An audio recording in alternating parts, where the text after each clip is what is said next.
Meet Dave of Delusions of Grandeur, actor, producer, and director of films like Tales of the Forgotten.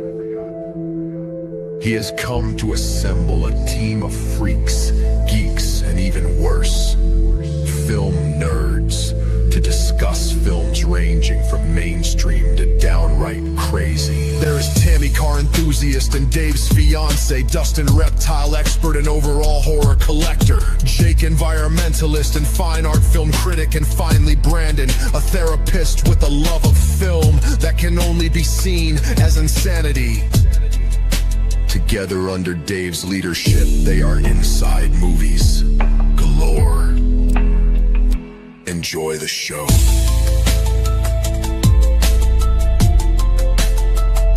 Enjoy the show.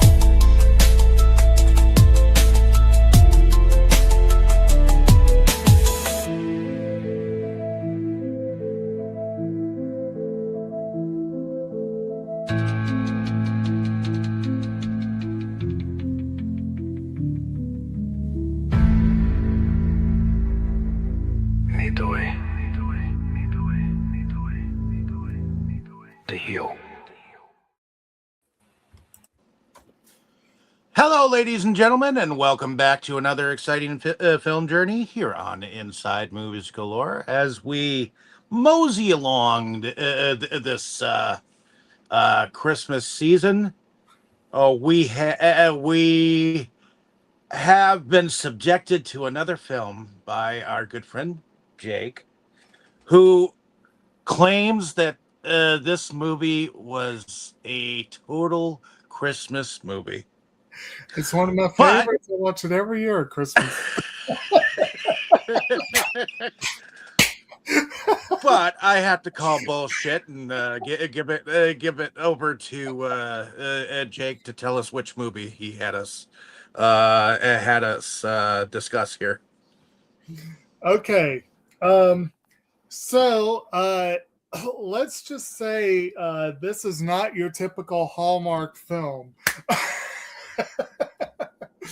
We'll be looking at the 1997 Oscar-winning film by Curtis Hanson, L.A. Confidential, which is based on a novel by James Ellroy, the screen adaptation by Brian Helgeland and Hanson himself.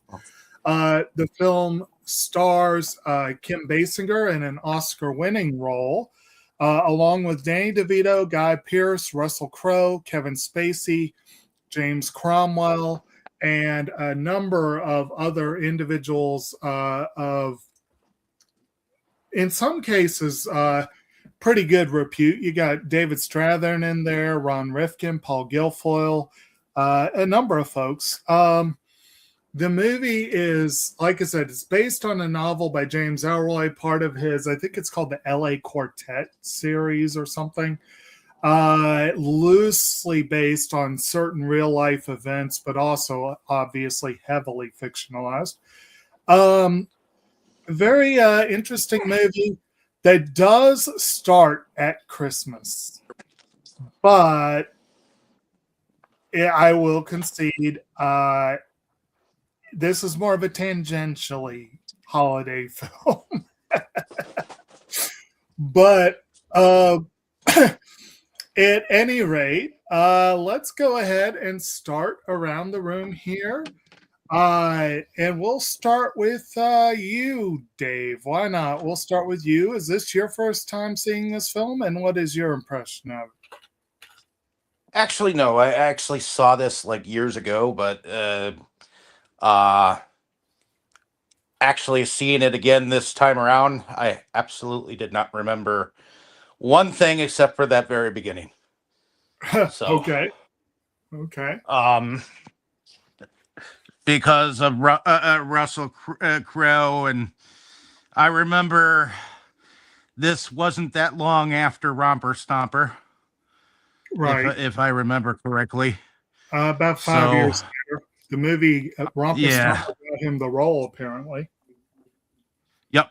So you definitely get the young Russell Crowe in here. You can still see the cleft in his chin. But there's a couple of people who have a cleft in their chin in this movie.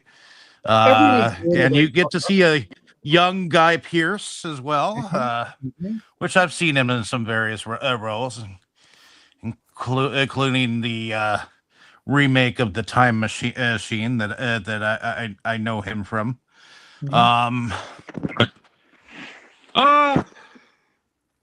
This film is a nice little noir type of film, almost kind of almost kind of like the Elliot Ness kind of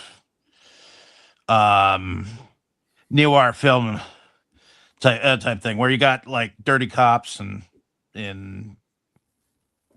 you got dames that are there for money and things of that nature. So and Kim Basinger, she was a hot sizzling number back then. I believe she was in a lot of films back then, including, if I remember, wasn't she in one of the Batmans? Which was it? She was in the first Batman that Tim Burton did, and I want to say was she in Batman Returns? She was definitely in the first one. Vicky, I know she was definitely in the first one. She was, she was Vicky in there. Yeah. So, I remembered her being there as like, if you put the Batman mask on Russell Crowe, he wouldn't have been a bad Batman either. But at least at that point in time, because when he was facing her and I heard his gruff voice, I was like, you know what? If he was in the Batman costume, I wouldn't mind him. But we got who we got. And I want to see Sam Elliott as Batman. Yeah. Wouldn't that be some? I don't know. Crow reminds different. I feel like Crow here reminds me more of Ben McKenzie's version of Gordon from Gotham. But yeah. Anyway. But I enjoy this for what it was. I mean, this is pre Kevin Spacey awkwardness. For sure. I mean, he wasn't exactly in the news yet for doing the nasty yet. He was in the news for much better things. Yes. Yes. Like at this point in time. So yeah. And I kind of liked his role at the time. He was kind of like good cop, bad cop kind of thing with Guy Pearce there for a little bit. So, but other than that, I enjoyed watching this again. It was definitely entertaining to figure out. It was it was who it was at the end of the film. I don't want to really spoil it just yet. So, but yeah, there will be spoilers. It's a nice little ditty. Mm-hmm. All righty. Is that wrap it up for you? That'll wrap it up for me right now. All right. Well, how about you, Tammy? Is this your first time with the movie, and what are your thoughts? I don't think I've seen it before. Nothing in it looked familiar. I mean, it's something maybe David and I could have watched a long time ago, but I don't. Well, we didn't watch it. I watched it. I watched it years ago. Well, then I didn't watch it. What time was did this come out? It came out in 97. Yeah, we were together in 97. Yep. Mm-hmm. But I remember when it came out on VHS, and I remember when I borrowed it from the library. So, no, I don't remember watching it. Which, in a way, I'm kind of surprised they didn't, because I normally like that kind of stuff, or Hmm. the content of it, you Hmm. know. Um, I watch a lot of that stuff, kind of stuff myself. I mean, I watched, I've watched Law and Order like forever, and watched all the different Law and Orders, and and they get real controversial. I used to watch NYPD Blue too, Hmm. so in a way, this kind of reminded me a little bit more of NYPD Blue because they Hmm. got real controversy in that one, Hmm. and it seemed like you had a little bit more of the good cop, bad cop in that series, you know, than you do with like the Law and Orders. Hmm. Um, but yeah, And I this mean, huh? this one Go ahead. definitely does. I was just gonna say real quick, this one definitely does have a connection to television police procedurals because the show within a movie that Spacey's character is the technical advisor for, Badge of Honor, was clearly a knockoff of Dragnet, which kind of was the granddaddy of those shows. I didn't watch a lot of the older Dragnet, you know, Right. but yeah, I found it interesting. It was good. Uh, the first time there was a shootout though, and it was like, I'm like, wow, okay. I don't know if the TV was just at the right volume or what. It was just like, wow, damn. I thought I was at a mob hit, watching a mob movie. Hmm. But no, I did enjoy it. It was good. I mean, and it was, we're watching it, so it was kind of easier for us watching it to kind of figure out who is the bad guy. You Mhm. know, they have to figure, they have to figure out who the bad guy is in the movie. But Mhm. as us watching it, there's things that you see and things and everything that you can kind of put it together Mhm. about who it is. I was not. Let's just put it that. I don't want to do the spoiler either. I wasn't surprised. Let's just put it that way. Mhm. Not at all. There were enough hints that I thought I saw. But yep, it was cool. I liked it. Cool. There is, I would argue, one moment that's very surprising. And I know that, like, I watched it with some family members, and that moment does get you every time if you don't expect it. And, and we'll get to that when we get to it. But and y'all can tell me if I'm right about that or not. But anyway, uh, so is that so I guess we'll go ahead. Brandon, is this your first time with the movie, and what were your thoughts? No, no. I've watched this before. Mhm. So I'll get some niceties out of the way first. Um, so the movie is very well written, very well acted. It's an excellent film noir piece, and overall a very well done film. Mhm. However, for me, film noir, I am not a huge fan of film noir because I have to be in a special mood, and that Ah, mood is very rare.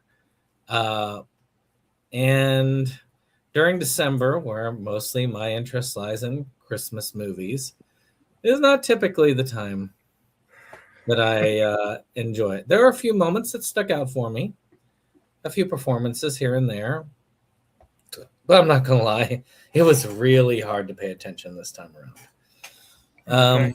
around. But like I said, I give it its due. It's a well-made film, and probably under other circumstances or different timing, I would probably have sat down, carefully watched it, and enjoyed it a lot.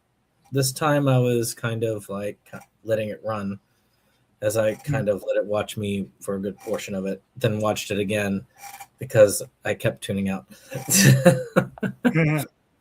So Oh, just not the right time for it. But like I said, well done. I still remember a few pieces, but probably won't have a lot to contribute. okay. Despite watching it twice, other than I was super mad because I wanted to use it for my Vlogmas, where I'm trying to, do one Christmas thing every day, and I was like, "There is no way in hell I can use it." So I had to watch it not only twice back to back, but I had to briefly scramble to find something short that I could throw up on that day, so I could use it to watch it.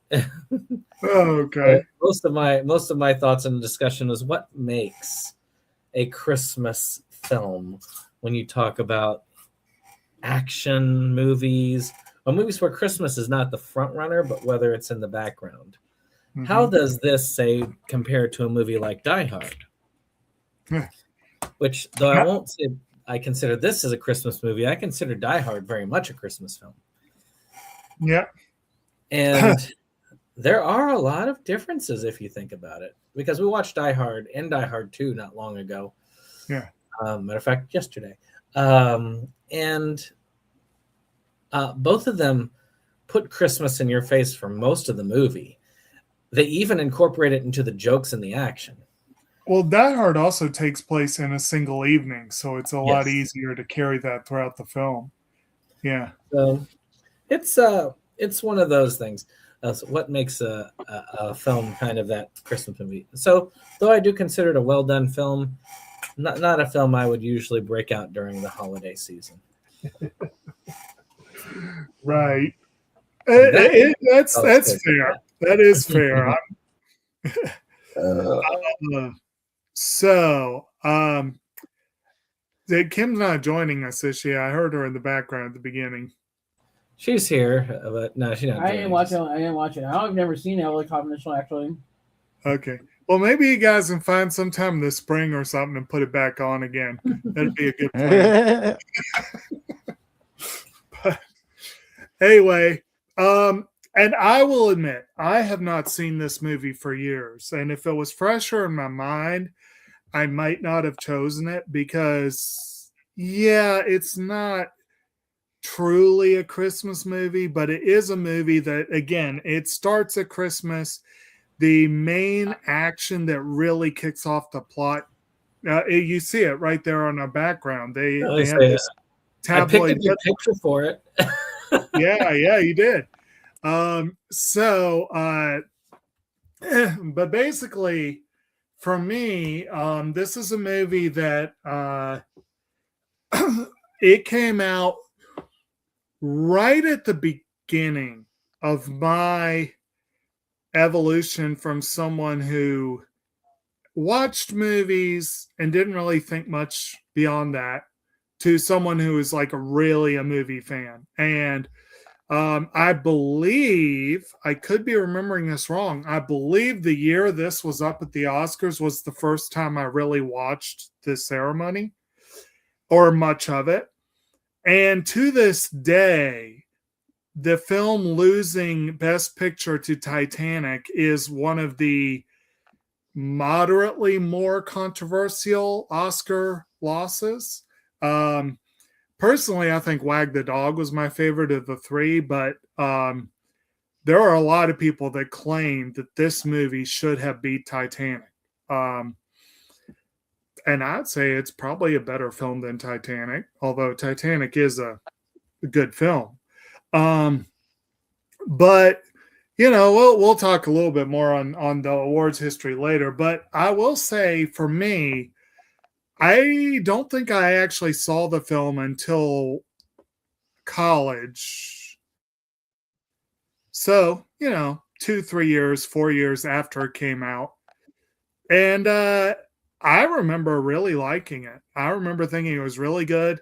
There are some twists and turns, and Tammy's right. You can kind of the guy who's at the center of the plot in terms of being the I guess the big bad the main villain, you know he's dirty early on. Like it's not a huge reveal that he's involved in the scandal, the cover up, the all that. Well, no, How I believe you get. deeply, I believe that you get that feeling that he's dirty, yeah, specifically when he's speaking to Guy Pearce's character, and he's like, when he's saying that he wants to be detective, yeah. and he he's like, "Do you have the ability to take it to the extreme? To that Well, if something goes wrong, will you have the guts to make sure that he frames. that you will actually frame people?" Or Well, he he kind of basically frames says it. illegal shit. He basically frames it as, do you have the courage to do what you need to do to see that justice is done? But basically, whether it's legal or not. But like I said, well, more on that as we get into it. But and I will say, I'll just go ahead and throw out there, I really love James Cromwell's performance in this movie. I think he does a great job in this movie. But and overall, the acting is really excellent. But I personally love noir movies. I enjoy the idea. I like mystery and procedural type films, especially when there's a lot of twists and turns. And this is one you may be able to know early on who the main villain is, but one, you don't realize right away just how corrupt and dirty the dude is. You don't realize what he is willing to do, and that you come to realize as you go on. And again, a lot of the fun of this is seeing how everything plays together, how things interact and what have you. The movie also kind of fakes you out by starting with narration from our tabloid reporter, Sid Hutchins, who's played by Danny DeVito. That becomes a bit of a fake out because he doesn't make it to the end of the film, and again, folks, there are going to be spoilers. And if you want to see this movie fresh without any spoilers, might be good to watch it and then come back and listen to the discussion. But otherwise, have at it. But this one, I probably saw it 3 or 4 times. I could not swear to it. And again, it's been a long time. Two things I do know. One reason I chose this is I had an unwatched copy. I originally had a DVD. I think it was one of those stupid flippers that this was a Warner Brothers release, I think, and they loved them some flippers. So that I was more than happy to upgrade. I got a really nice Blu-ray edition. It has tons of bonus features, and I need to find time to watch them because I just haven't, it's hard enough for me to make time to watch movies now. Making time to watch the bonus features is really hard for me to do right now. But I got a really nice edition. So I wanted to crack it open and watch it. So I was fortunate that I was able to do that the family was interested in watching it. The other reason why I know that it's been a long time is that I know I have not seen this since before all that shit went down with Kevin Spacey. So the last time I saw this, I was very impressed by his role. And like many of the movies that have come out that I was very impressed by, I wasn't sure what a rewatch would be like for me. So I will say this. I still think it's an excellent film. And I still found it mostly a very enjoyable film. I did find certain parts of it hit me different than they would have otherwise. There is one moment in the film where Jack Vincent, Spacey's character, says, the public isn't ready for the real me. And I'm like, my God, that was a prescient statement. Nope, they certainly were not. So it was interesting to see that. And there was some other interesting stuff. And one of the weird things is I like Jack Vincent. He's a slimy, amoral guy who does everything he can for himself, but he actually does grow a spine in the movie and actually does end up working on the side of good, you might say. And I actually was less thrilled than I thought I would be when Kevin Spacey gets shot. So I had mixed feelings about that. It was interesting. Whatever we've learned about the man, he was a hell of an actor. And he does give his A game in this movie.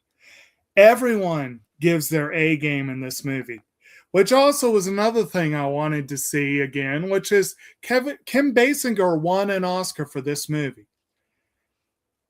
I still don't know why she was singled out unless it was a career award. That's the only explanation I can think of. Because she does a great job, but God dang it, so does everyone else. So why was she singled out? And I think it was a career award. But anyway, it was interesting to revisit this one. Like I said, if it was fresher in my mind and I realized how relatively small the Christmas part was, I probably would not have put this forward as a Christmas movie. But if nothing else, think of it as counter programming. They can't all be Hallmark films. So, at any rate, I guess that's my initial for that. I am glad I finally got to revisit it after all this time because it really is a good film and it does hold up, I think. And if anything, the break kind of helped a little because I was able to rediscover parts of it I'd forgotten, which is kind of nice. You know what I mean? Yeah. But at any rate, and also going back, like everyone's so young in this movie. Russell Crowe does not look like Russell Crowe now. And even some of the others, so many of them look so different than they do now. It's kind of wild to go back and see it. And some of these people were just getting out there. Like this was, Dave mentioned Romper Stomper, which I still need to see. I actually have not seen that. But mostly Russell Crowe was barely known outside of Australia. Guy Pearce was barely known outside of Australia. Apparently James Ellroy did a event in Australia that Guy Pearce was at the event. And he said, yeah, one of my films is getting ready to be done in Hollywood. It's called LA Confidential. And 2 stars of Australian stars are in it, Guy Pearce and Russell Crowe. And apparently the audience thought he was just pulling their leg and joking with them by throwing out 2 Australians. It's like, nope. And you wouldn't even know they're Aussies. They do a really good job playing Americans. And then, the one with the accent is James Cromwell, who plays an Irishman, so it's interesting. But at any rate, I guess that does it for my initial. I somehow forgot to do the brief IMDb description, and it's pretty good. as corruption grows in 1950s Los Angeles, 3 policemen, one straight-laced, one brutal, and one sleazy, investigate a series of murders with their own brand of justice. I'm like, okay, that's a pretty good way to put it. And of course, you've got the what's the I'm trying to remember the full tagline of Sid Hudgens' rag is it's like I can't remember the first part, but it's on the QT and very, very hush hush. But anyway, let's go ahead and okay, off the record on the QT and very hush hush. There you go. So let's go ahead and launch into it. Like I said, the movie kicks off on Christmas Eve, basically. The Los Angeles Police Department is having a holiday party. The desk sergeant is one Ed Egsley, a young hotshot officer who's played by Guy Pearce. 2 partners, Bud White, who's played by Russell Crowe, and Dick Stensland, who I don't remember offhand who plays.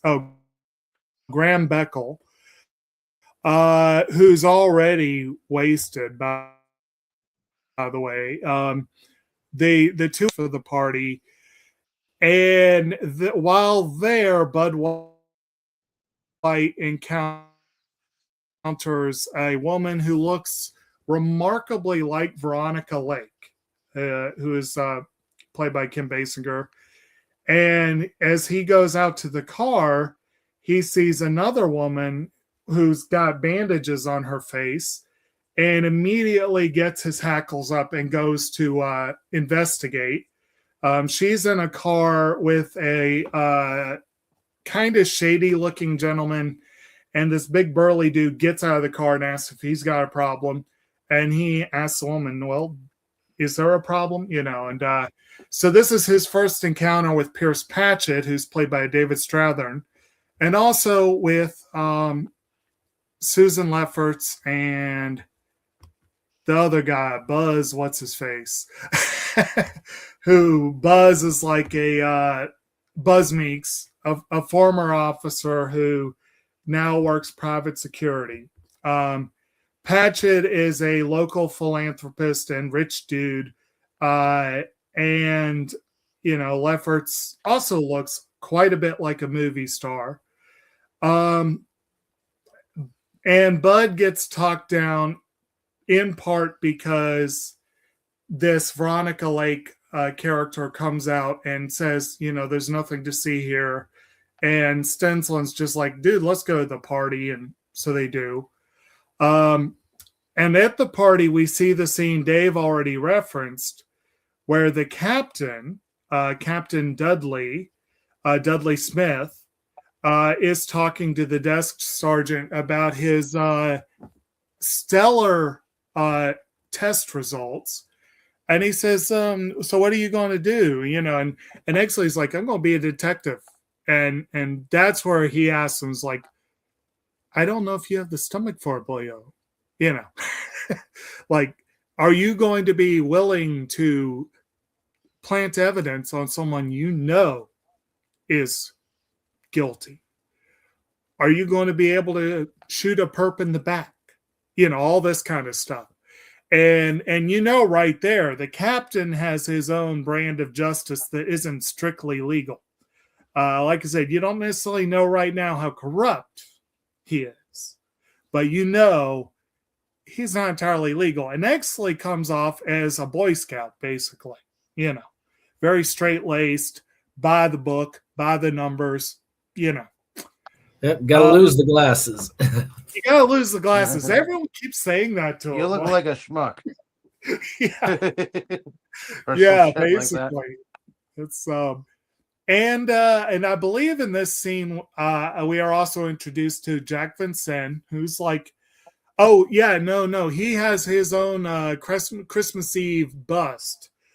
So it turns out Vincent, who is Kevin Spacey's character, like I said, he is the technical advisor on the show Badge of Honor, and he kind of has the informal nickname Hollywood Jack. He's also got a very, very, very, very close relationship with Sid Hudgens, Danny DeVito's character. And Hudgens writes Hush Hush, which is a tabloid rag that basically the two of them have a mutually beneficial relationship where Sid will give Jack tips, Jack will give Sid tips. They work together, so help boost readership and also boost Jack's profile, and everyone wins. And they have a bust where he finds this young couple, if you will, engaging in the horizontal nasty, and he gets this big splashy bust.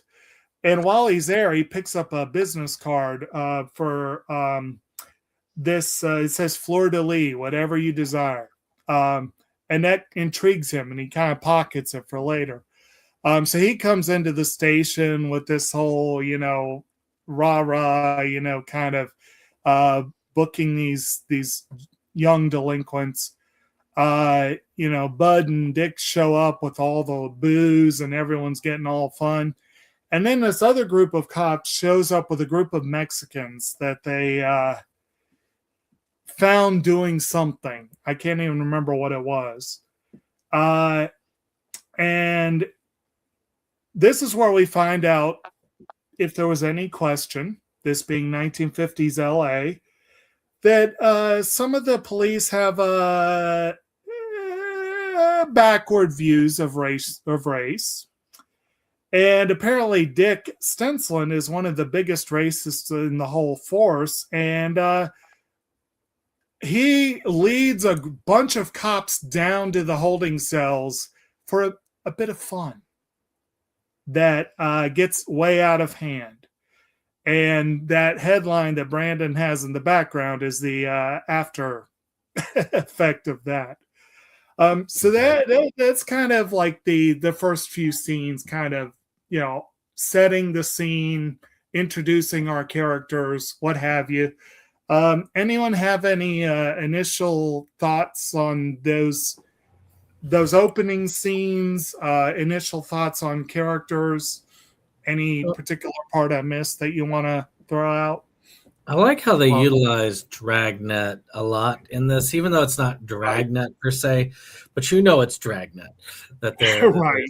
About. And as somebody who watched Dragnet a lot as a kid on Nick at Night, I always use the "just the facts, ma'am" a lot when I'm at work. Nobody gets it except for some of the older people that I do, and they're like, I see what you're doing there. I know where that's from. But usually, unless they're like in their late 40s or 50s, they don't know. Jack I do like the references, though, to it. And that much I will give it. The scene I keep thinking of that I think comes soon when we have that Christmas confrontation at the house with the wife beating. Oh yeah. No, that was one I did kind of skip over because on their way to the party, Bud takes time because he sees this abuse going on through the window, and he takes time to go over and make his displeasure known. Let's put it that way.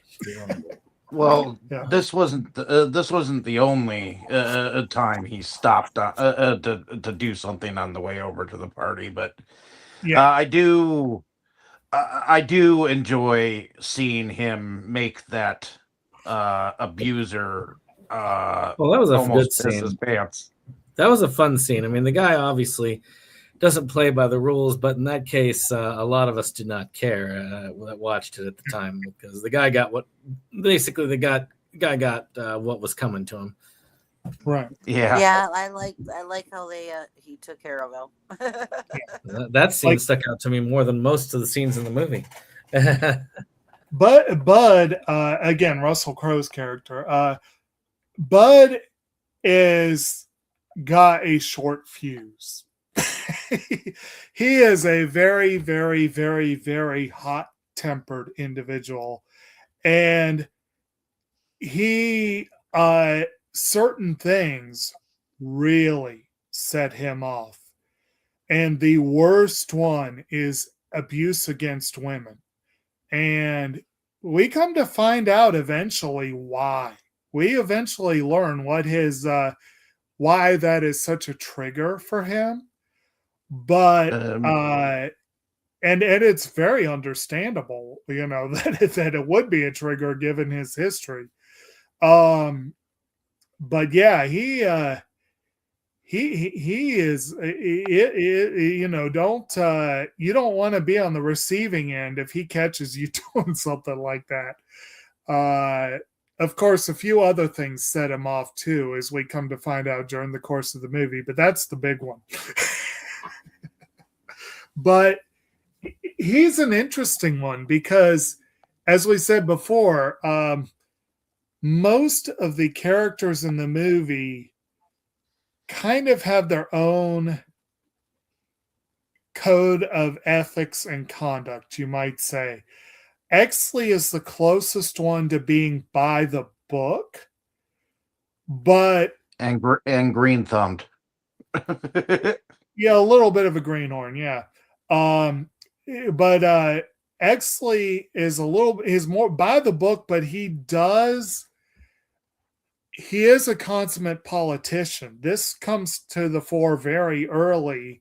He is complimented by people who we come to find out later really, really, really, really want to use him because he is a really good politician, which means he does know how to fudge the truth. But Yes. he is pretty much a straight shooter, especially when it comes to the law. Bud is more, he's not concerned about the law as much as he's concerned about his moral code, which mostly aligns with the law, but does allow for him to do some illegal things. Jack, his moral code is a lot more flexible. But even he has things. Exley is a straight shooter up until that point where he was set up, basically. Well, yeah. Where all those colored people were set up technically, and he watched them get gunned down. Yeah. Well, he had his moments earlier where you could see he was willing to play the politician. Like he basically got himself into a detectiveship by being willing to play snitch for the bloody Christmas debacle. He basically was he worked with the powers that be to determine who could take the blame and did everything he could to make it happen. So that was not strictly illegal, but it definitely showed he was willing to that he wasn't a Boy Scout through and through. Let's put it that way. But yeah. Speaking of the fallout from, so basically once the fight gets started, Stensland really initiated the whole thing. Bud came in initially for crowd control, but it didn't take much to set him off and get him brawling too. Jack wasn't trying to get involved, but when blood ended up on his suit, he didn't like that, and he joined in the melee. But he basically he ended up getting pressured into being a cooperating witness because Exley was willing to testify that Jack hit after being hit. And they pressured him by basically threatening his ability to do Badge of Honor. And Exley was the one who pointed that out. He said that's his weakness. He said if you threaten his ability to do the show, he'll do whatever you want. And he was right. So it was kind of interesting how they did that. White, of course, was fully unwilling to throw anyone under the bus. He was not a snitch, and but Stensland and two other guys, I think, ended up taking the fall for the whole debacle, and basically being given their packing marching orders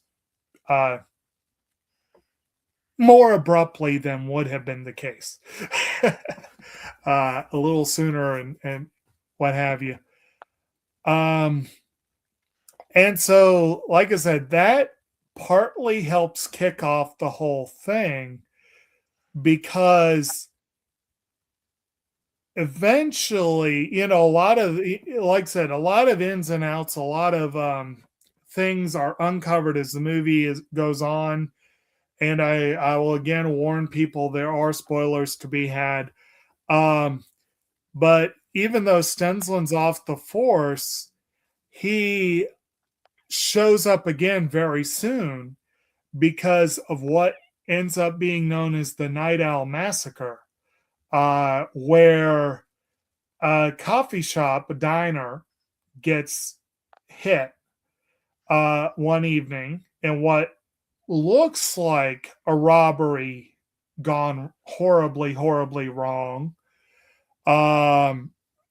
Where the diner owner is found dead behind the counter, and everyone else is found in the men's room, including Dick Stensland and a young lady ID'd as Susan Lefferts, who we come to find out was the young lady who had been in the car that initial evening. And the one who takes the call is Exley. Exley is the only one in the office when the call comes in. And he jumps at the chance to be a real detective and goes and sees it. And then Dudley comes in and elbows him aside and takes the case himself, with Exley as his support. And that I probably skipped a couple of scenes to get to that, but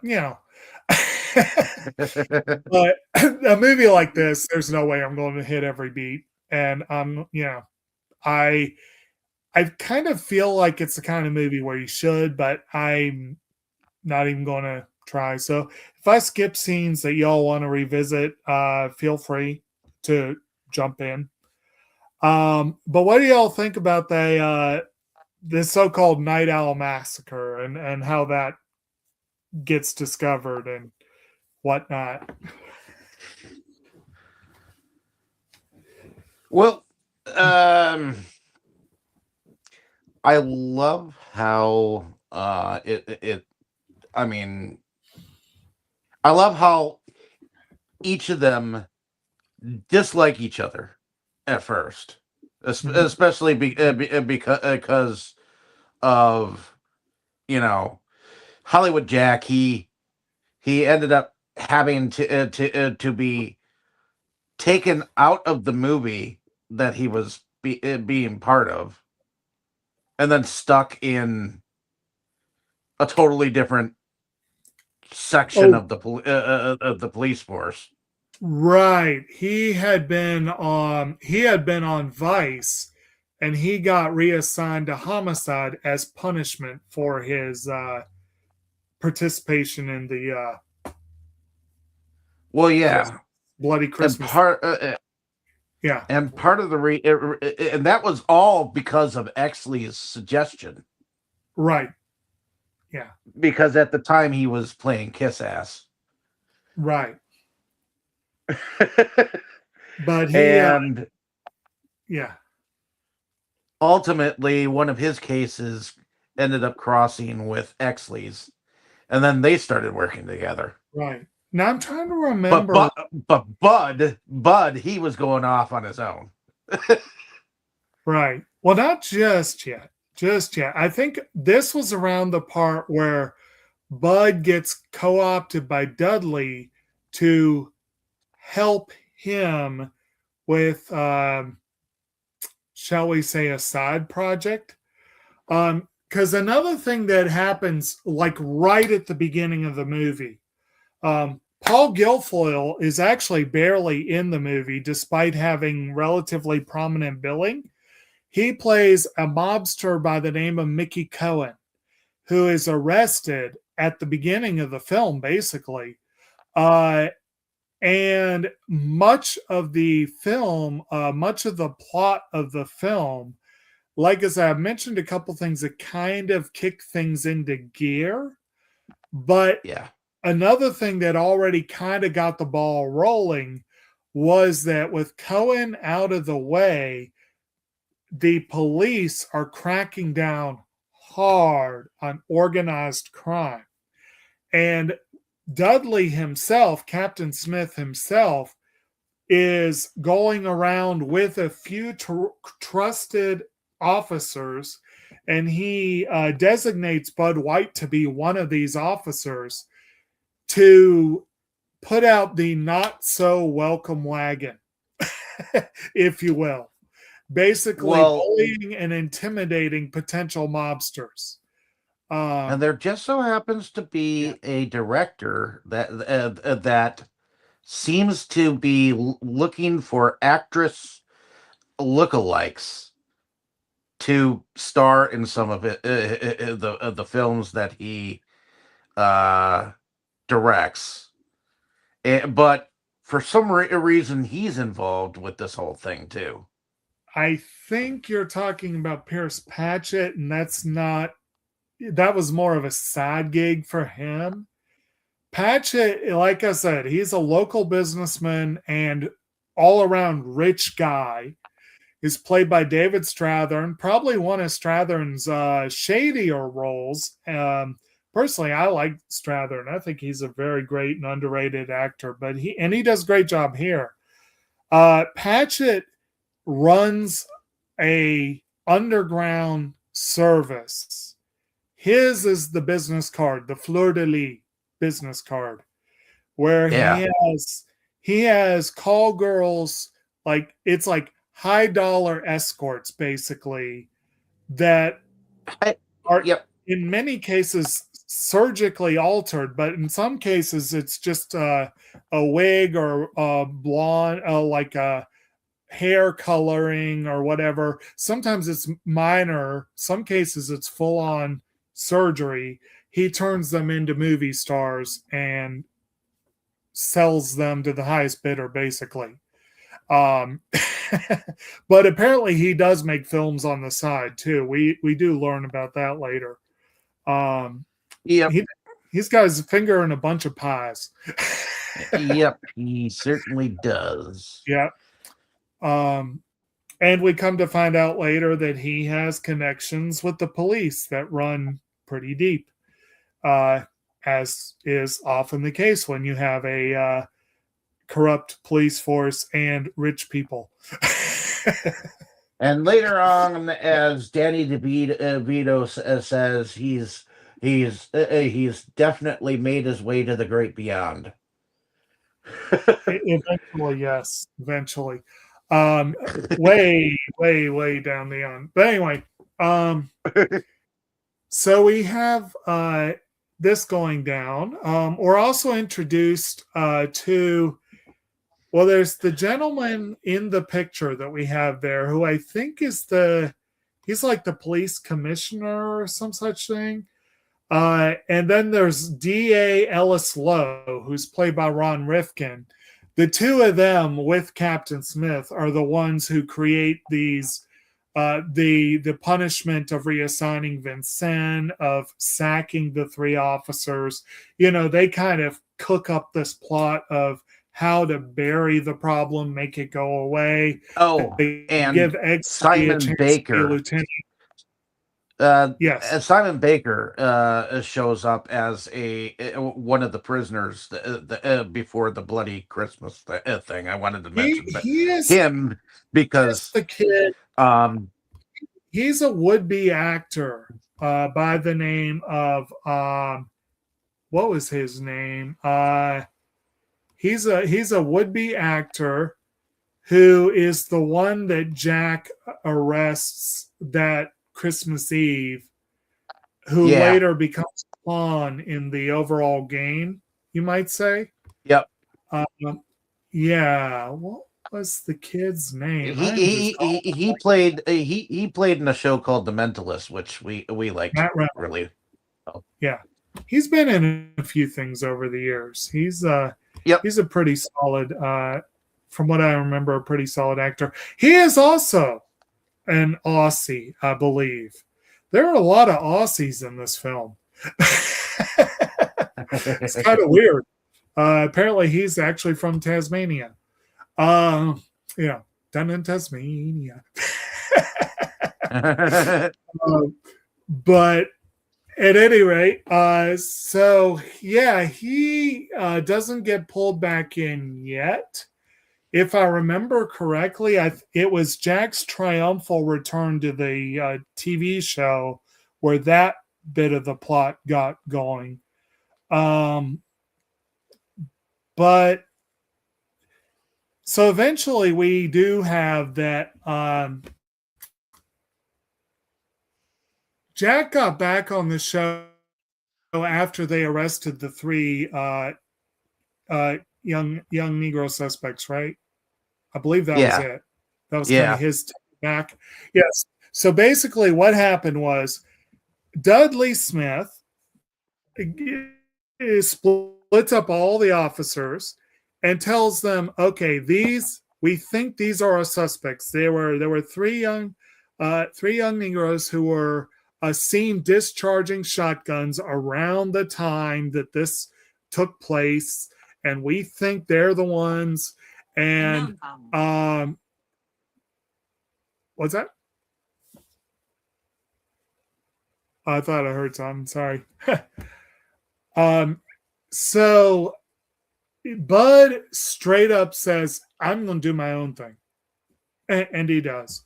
And I believe his own thing, if I remember correctly, was I believe this was where he first made contact with.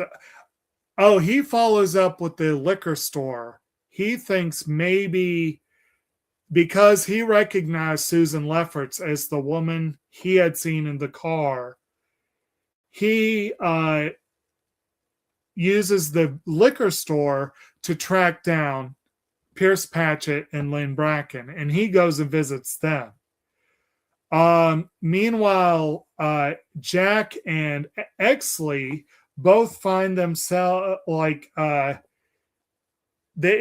Jack basically blows off the list and says, we can look at all these people and we'll never find our suspects.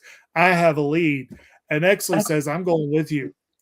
And so they do. They end up kind of an ad hoc team up and go and check out Vincent's lead.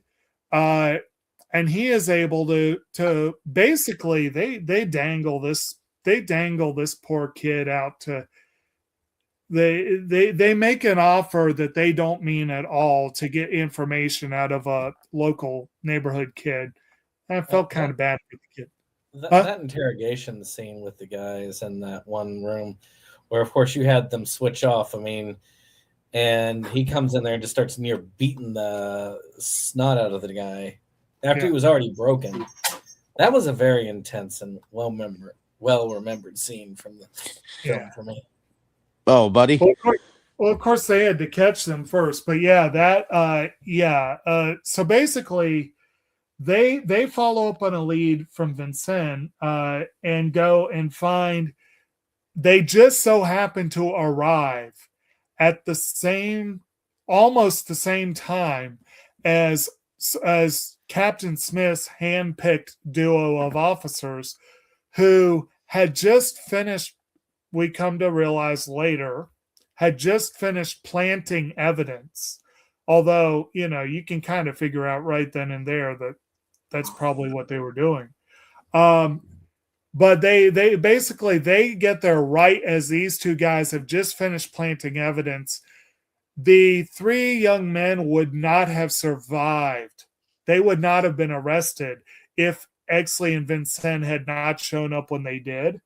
But because they showed up when they did, the four of them go in together and make the collar. They catch the three guys. And the interrogation, you're right, Brandon, you're right. It's an intense sequence. And this is where we see Exley is a manipulative son of a bitch. He does know how to work people and push their buttons. And he does manipulate this thing. I think if these kids could possibly have afforded a good lawyer, they might have been able to make a case of unlawful interrogation, let's put it that way. But Exley manages to get confessions out of two of them, one in particular, but not for the Night Owl massacre. It turns out that these kids were guilty of another crime. And as soon as we learn what that crime was, Bud goes storming out. And basically all the others go following. And we find out that these guys had been complicit. I don't think they actually necessarily were the ones who kidnapped the girl. And there is another guy who is physically there keeping her in captivity. And that guy is not arrested. He is killed on the scene. But it turns out that this girl was kidnapped and the three boys had taken turns raping and beating her.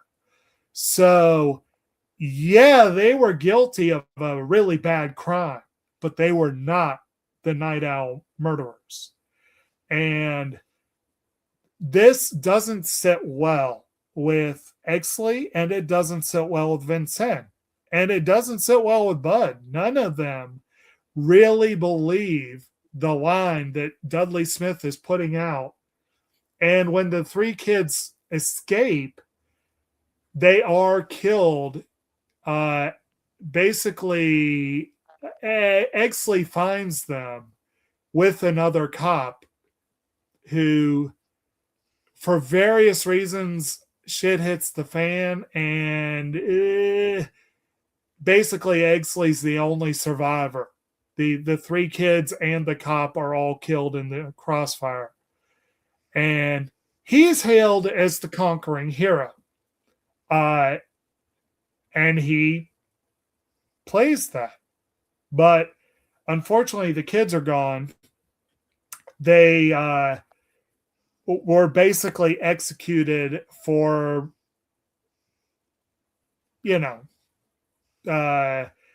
for being multiple murderers and escaping, being fugitives from the law, when, yes, they were fugitives from the law and they were rapists, but they were not murderers.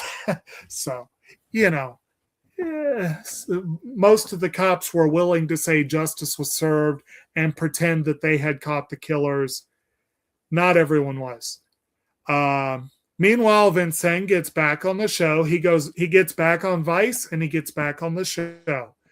And this is where we're introduced to Simon Baker's character, reintroduced. Sid Hutchins. Nice bit of awkwardness here, where Sid brings the kid over. he doesn't recognize the guy who arrested him. he kind of does. He's like, "Have I met you at a party somewhere?" And Vincent's like, "Sort of." But Sid tells him of a plot where he's going to use the kid to entrap the DA, basically. And he wants Vincent in on it. He gives him the opportunity to get in on it. And they string the kid along, tell him they'll give him a pardon badge of honor and all that stuff. And this is the part, I think, where Vincent makes that comment. I think it was this part where he made that comment about, or it might have been the earlier badge of honor scene. It was one of the badge of honor scenes where he made that comment about the world's not ready to see the real me.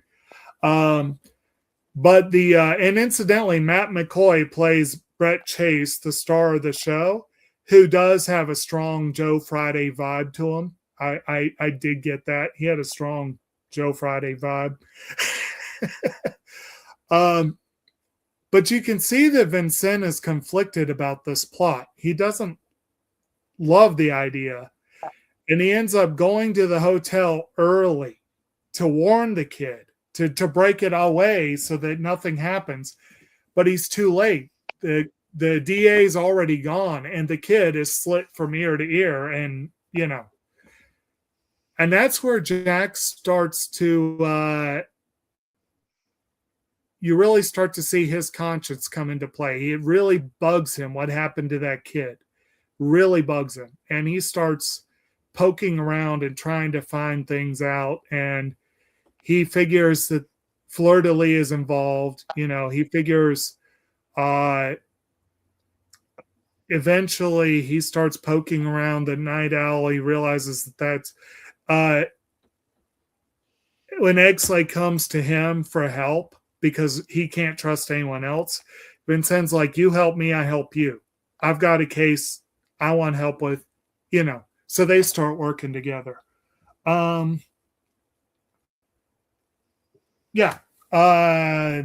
Any thoughts on this sequence of events?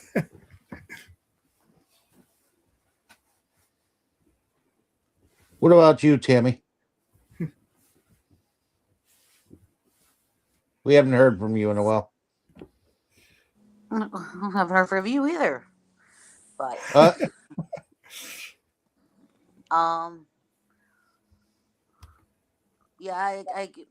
just saw that he was really upset about what happened to the kid, Simon Baker's character.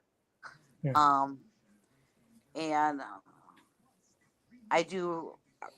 That was kind of a surprising thing when the two of them met up, and it's like, well, if you work, you help me, I'll help you.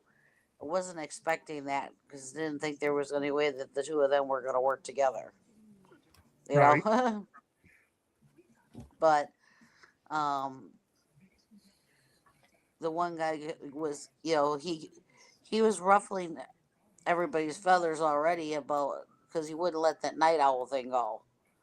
You know, he was told more than once, why do everybody keep messing with it? That's already closed. Why does somebody keep messing with it? But he's not ready to let it go. So. Right. Well, it's like I said, all three of them, Vincent kind of backs into the night owl thing. That wasn't really his focus, but Bud White and Exley both, there are things that just don't sit well with them. And it was kind of funny that they both went down to the records room on this, like within hours of each other. And the guy down there is like, what? Yeah. It's like, I think it was, I think Bud went down first. And I think he was like, does anything bug you about the night owl thing? And the guy's like, yeah, that the guys haven't come to clean this stuff up. It's like, oh, that's someone who cares about their job. Yeah.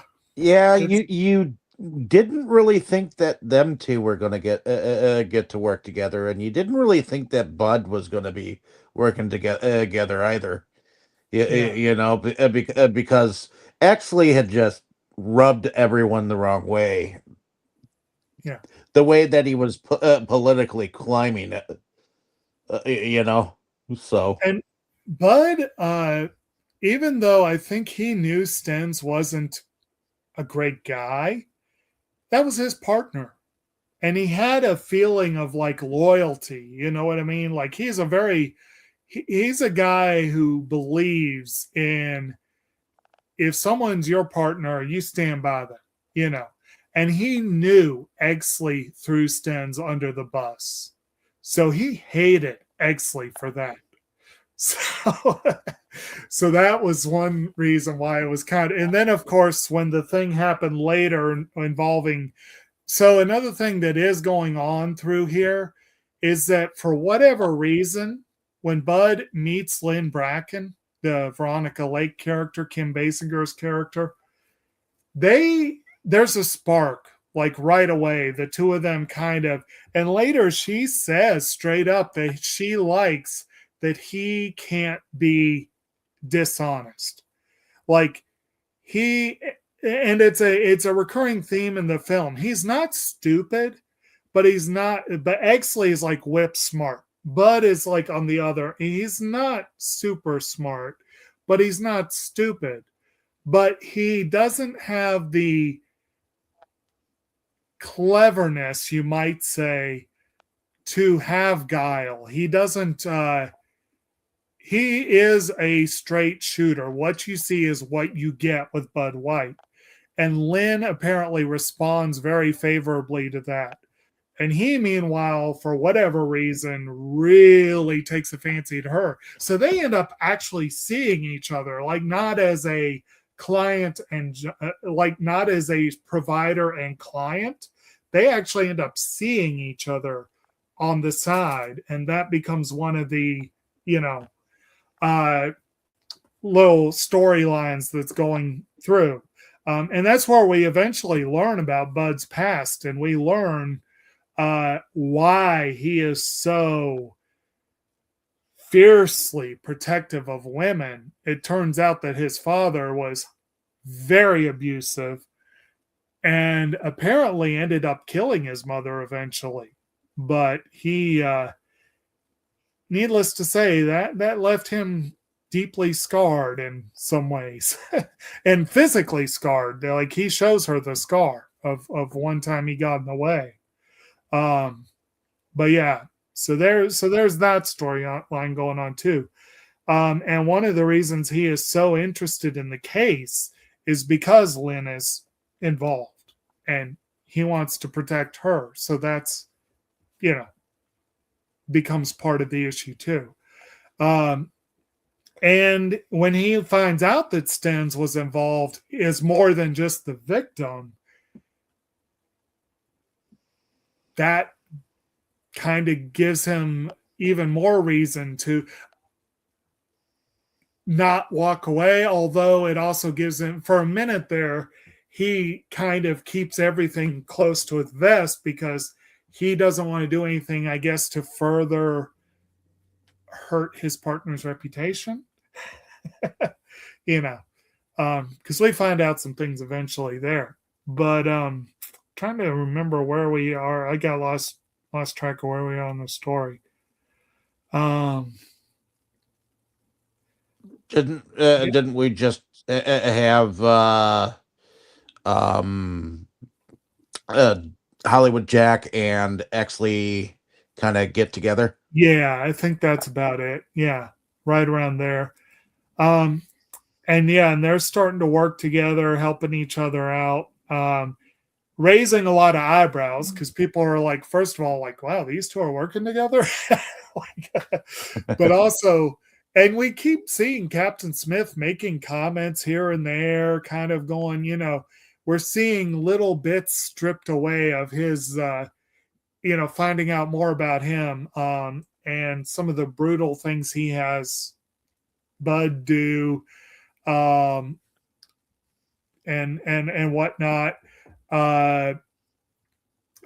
But basically, eventually it gets to the point where things kind of start going wild, you might say. I'm trying to remember. One thing that is found out, I think shortly before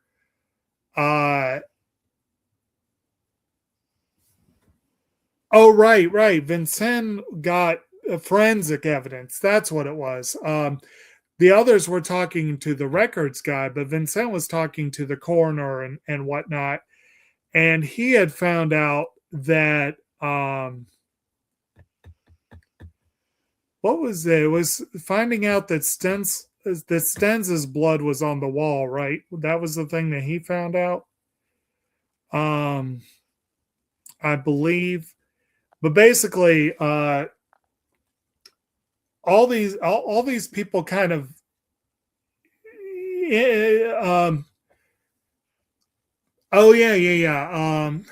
sorry about the ramblingness here. Exley had asked Vincent, that's how they ended up hooking up, basically, was Exley asked Vincent to tail Bud because he wanted to find out what Bud was up to. And Vincent, that was when he said, you help me, I help you, basically. And that's where Bud ends up meeting up with this informant, mob informant, Johnny Stompanato. And that's also where I think where Vincent finds out about his liaison with Lynn Bracken and all that kind of stuff. And that's where Ed comes in and talks to Lynn, and they end up getting together with Sid outside the window taking pictures. And first of all, I will admit this is a part that always kind of, I think each time I see it, it kind of rubs me the wrong way. Like Exley is a politician and a Boy Scout and too self-righteous for his own good. But he seems like a good guy right up until he walks right into that trap without batting an eye. You know what I mean? Like, he is all over her. And it was way too easy for them to set him up. It was way too easy. But it is a setup. We come to find out he was set up. Lynn probably was called by Patchett and told, hey, when this guy comes to your door, you know. And there's no doubt that Sid had been hired specifically for that.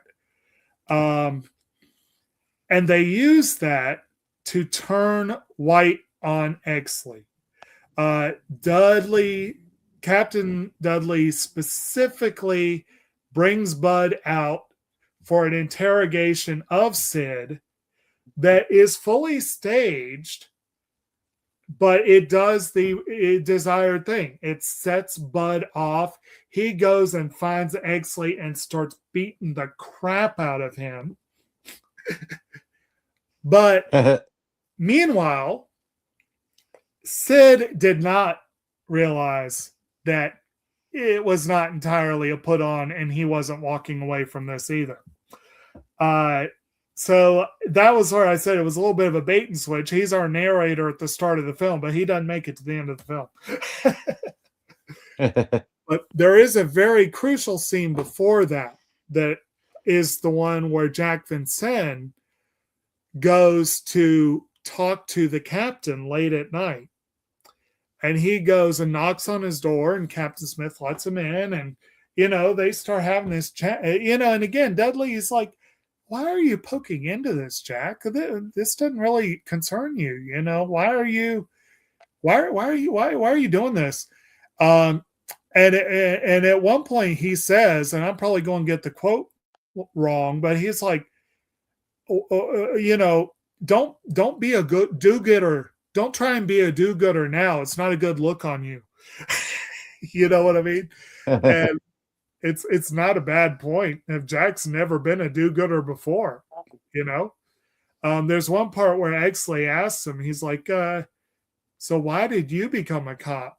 And Vincent thinks about it, and he's like, I don't remember. He could not remember why he became a cop. He knew why he was doing it now. He was enjoying it.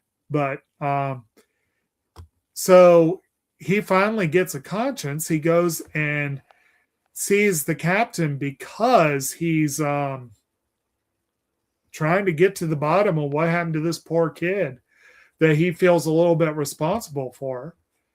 And this is the part I mentioned. I'm going to ask if y'all had the same reaction that I did. Did anyone expect Dudley to shoot Vincent at the moment he did?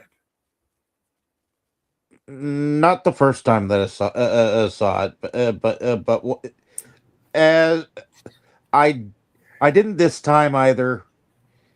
but you know, it was not as sudden as it was when I first watched it. Right.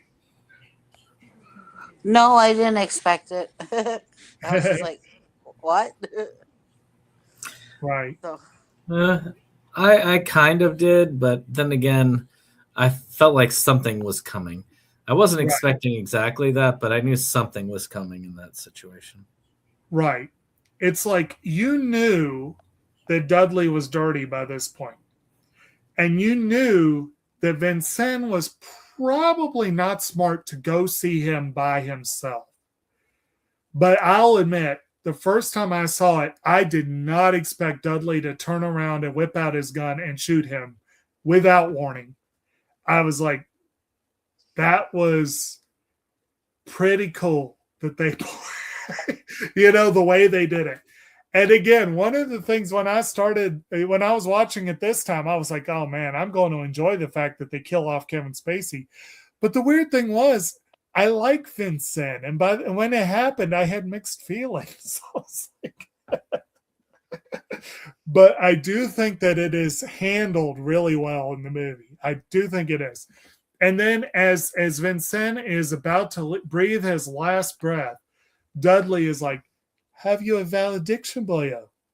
And one thing that I had, I said Exley asked Vincent why he became a cop. Vincent asked Exley the same thing, and he said, Rollo Tomasi. And Vincent's like, does that mean something, or am I supposed to guess? And that's where, you know, Exley says, you know, his old man was a cop, which is one thing I think we somehow haven't mentioned yet. I don't think it. So his old man was a cop who was killed by someone who was never caught. And he said that he came up with the name Rollo Tomasi to kind of have a sense of closure, to kind of like give him someone to focus his frustration and anger on. It's a made up name. And when Dudley kills Vincent, he says, have you a valediction, boyo? And Vincent just kind of smiles and says, Rollo Tomasi. And then he dies. And the next day, the captain announces that Vincent he was a hero. We all loved him. You know, he gives this great big valedictory speech and tells everyone, you know, we no stone unturned until we find his killer and all that kind of bullshit. And as they're leaving, he pulls Exley aside and he's like, I'm following up on a lead that have you ever heard the name Rollo Tomasi? And it's like right then Exley's like, he knows. He's like, oh shit, this guy. You know, because he never told Dudley about that. So it's like, which was, Dudley was very smart, but that was a stupid thing that he did. And it kind of helped tip the you know, the thing in against the others. But so basically they, like I said, they set up Exley. They set up Bud White to basically be the one to kill Exley and get him out of the way. And meanwhile, they're tying up loose ends. They've already taken care of Vincent. They're getting ready to take care of Sid Hutchins. A couple other people get offed in various ways. And basically, Exley is able, he gets the shit beat out of him, but he is able to talk White down.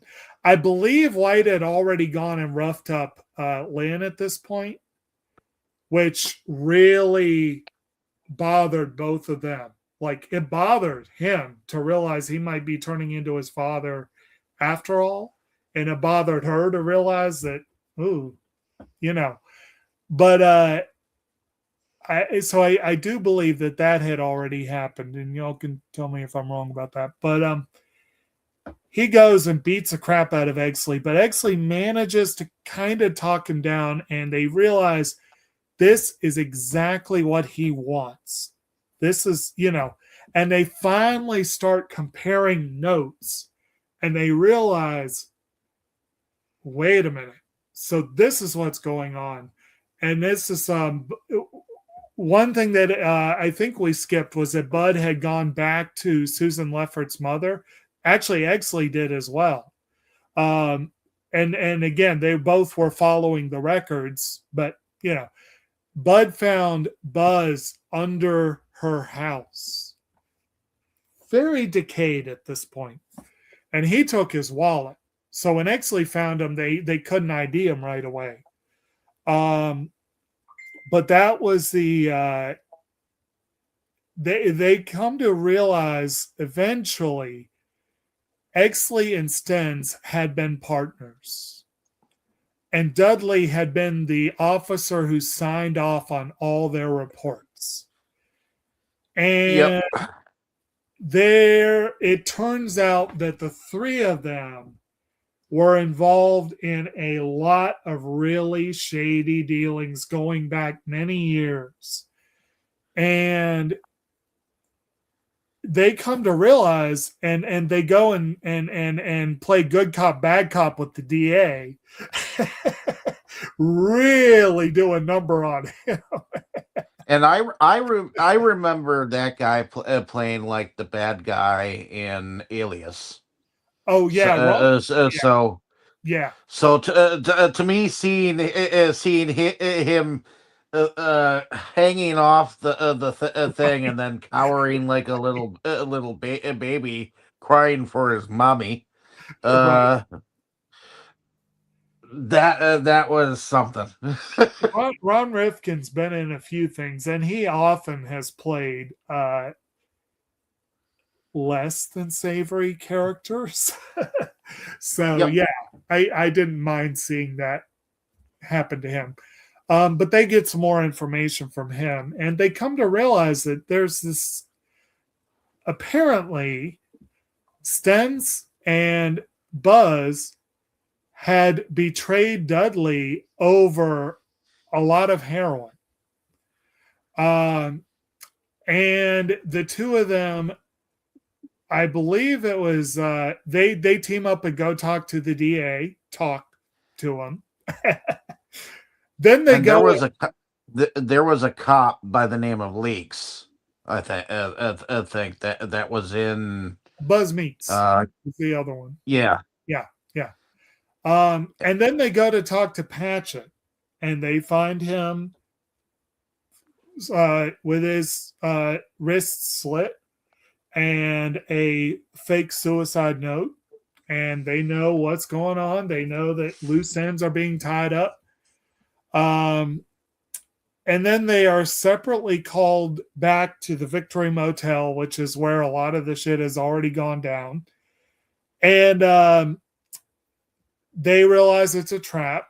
And then we end up at the big shootout at the end, which leads Bud mortally wounded and Exley confronting Dudley. And Dudley in the back. Well, Dudley tells him, make sure you hold your badge up so they know you're a cop. And he believes Exley will not pull the trigger. And he holds his badge up and starts walking. And that's where Exley does exactly what the captain asked him to do. Shoot a perp in the back. And then he holds his badge up and walks forward. And that's and then we get the follow-up scene. We get the final scene where Dudley is giving not Dudley, Exley is giving evidence. He actually gets he manages to talk his way into being made the hero of the whole affair. And he is. He gets a hero's medal and everything. And you can tell the guy who initially, in the very beginning, was all, this is not the way I want the police force to actually act, right, or whatnot. You can tell he's a little bit in on the whole thing. Well, yeah. I mean, again, Ed Exley, ever the politician, talks the DA and the commissioner into sweeping it all under the rug, and showing that basically, I guess you could say that he and Vincent and White had worked together to show the corruption of the police force, to bring it all to light, to show how basically, Dudley had been trying to take over Mickey Cohen's rackets. He had been trying to take over organized crime in LA. And we see that Bud had actually survived his attacks. He is very far from healed, but he and Lynn disappear. She is from Arizona, and they're going back to Arizona to live quietly far away from LA. And you kind of get the impression that he has been written off for dead and is allowed to just disappear. Basically is treated as a fallen hero rather than, anything else. And that's pretty much the movie. That like I said, that's at least most of the plot there. Any particular plot beats that I skipped that y'all want to make sure we get back to real quick? Not that I know of. I mean, okay. I think we've covered a lot of the bases. Okay. All right. Did anyone else have anything that they wanted to mention? Okay, then. All right. So then, and that being the case, we'll go ahead and launch into production. This film did get a lot of positive buzz for its production. It is, like I said, it did. I even noticed a part in there when they were arresting certain folks that I swear I recognized in Back to the Future as the part where the car actually disappears and Marty comes running up the alleyway say Doc, I'm back from the future. That alleyway that he always ends up in, I think was I mean, the buildings were a little bit different, but I swear that part was kind of used and recognizable. Right. So, well, they definitely did dress it up to look more old school than it would have there. In fact, one of the Oscar nominations was for art direction, set decoration. It was nominated for cinematography, sound, and film editing, as well as the score, writing, directing, and picture. The only acting nod was for Kim Basinger, strangely enough. and then the winning was, adapted screenplay and actress. The movie is a perennial audience favorite. It's number 122 on IMDb's top 250. It's a pretty good ranking there. It's like I said, I personally, I think they did a solid job with the set design and the costuming and all the old-timey cars.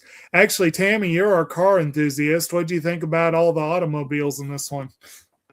I liked it. I was like, cool, because I was so used to the movies nowadays. Half the time you can't even tell what anything is either, because they all got, these aerodynamic looking styles, Right. Every time I see those old cars, everything, I keep thinking, I think of the show Happy Days. Right. Okay. But it always makes me wonder what it would have been like, though, to drive those. I mean, unfortunately, I was too young when my mom was dating a gentleman that had a car that would fit in that group, because I would love to have tried it, Yeah, I would have to say the closest car that comes to these kind of cars is like the PT Cruisers, Right. the nowadays car. It's just, Alright. they seem neat, but they just seem so like cumbersome. How would you, maneuver it? But it's Yeah, it's still, I'm sure I could drive it, because I pride myself that I think I could drive like anything, because I have so driven you could many you things. could get out in the dead of winter and take a crank to the front of the car and crank the thing to life again. If that's what my vehicle was. I'm just saying, because some of those old cars, you actually had to take a crank type thing and crank the engine back to life. Those are a little bit older than what was in this movie, David. Okay. I'm sure a few of them may have been around back in those days, but they would have been old by those standards. Yes. About like how we would look at our antique cars today from the 60s. Well, yeah. My Actually, car is considered an antique, but it's from 1972. But there's definitely a lot of cars that are a lot older than mine. What year did this take place again? It's in 1997. the actual, you're talking the time. They really got it wrong then. The production value is shit. It doesn't look like 1997. The movie was released in 97, but yeah, it's 1950s. I couldn't tell you exactly which year, but yeah, I think the production was really good, because those cars definitely were for that time. Right. Yeah, looking at some of those cars, like some of the crank models back then, would probably be like us looking at some of the 90s car models today. Well, that's yeah.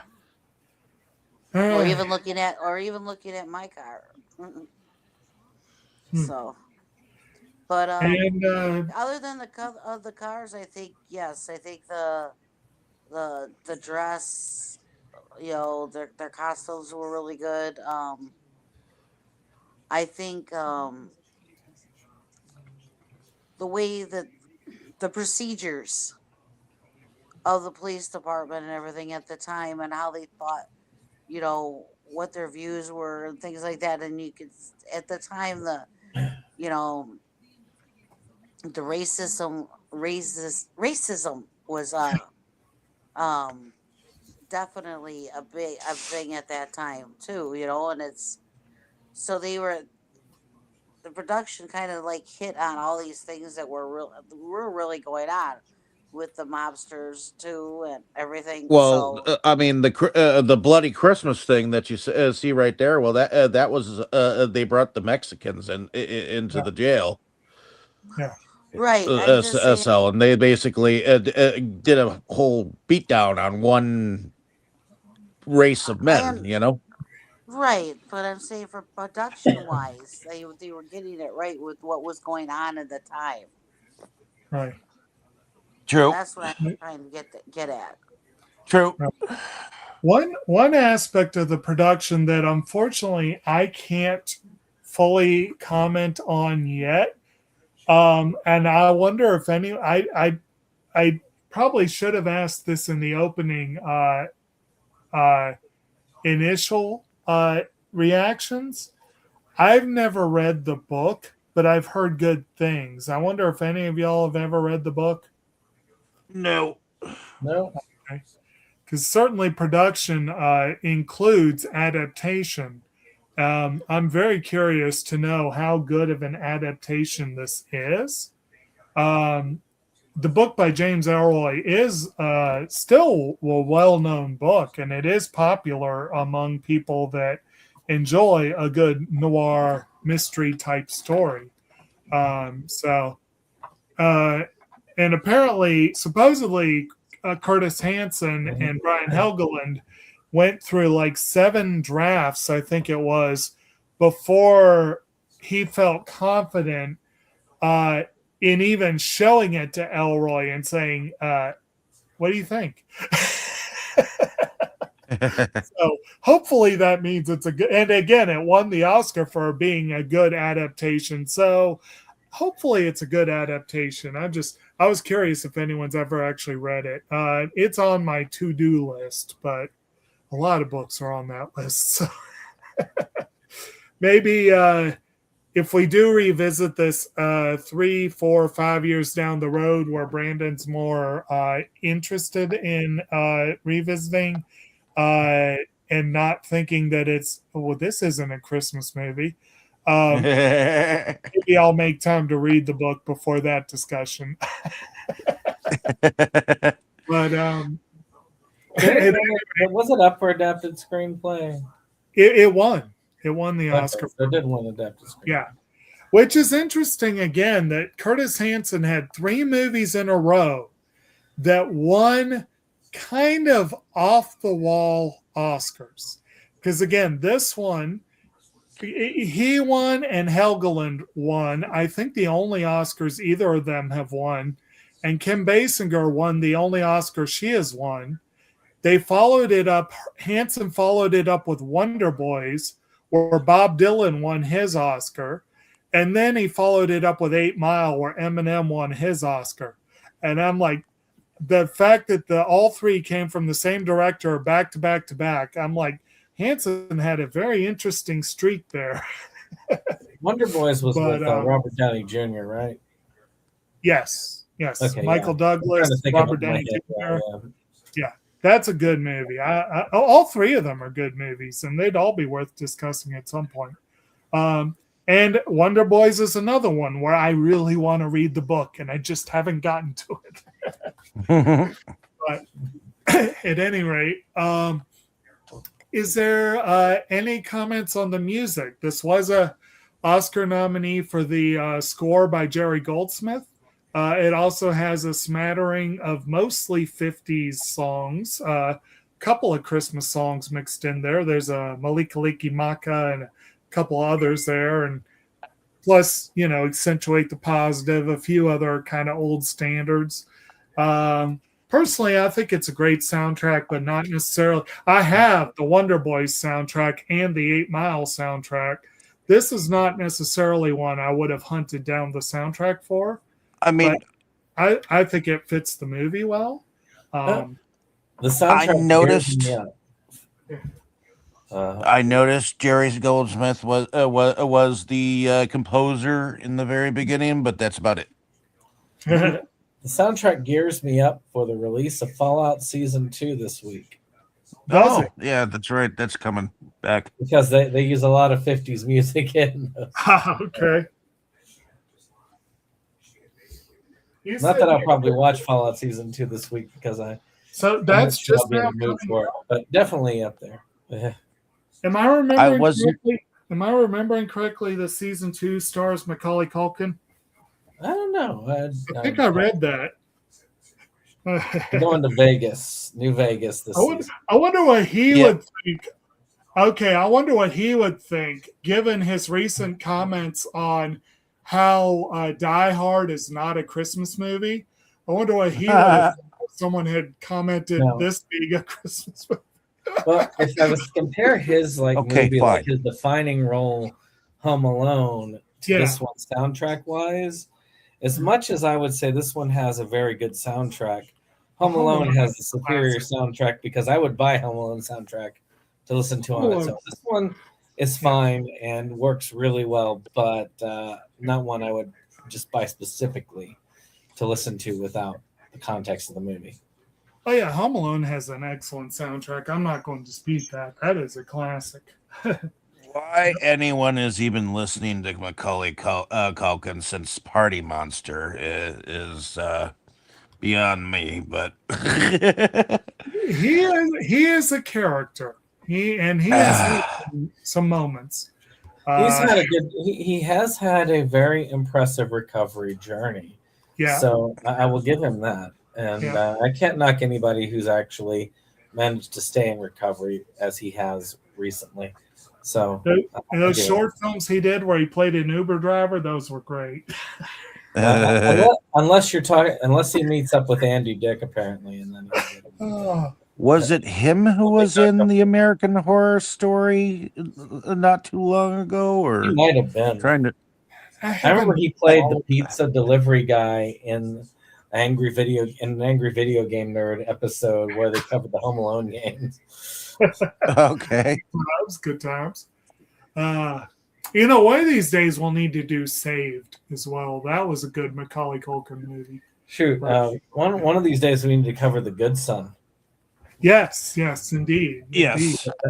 But where Macaulay Culkin plays a very innocent child. Kids.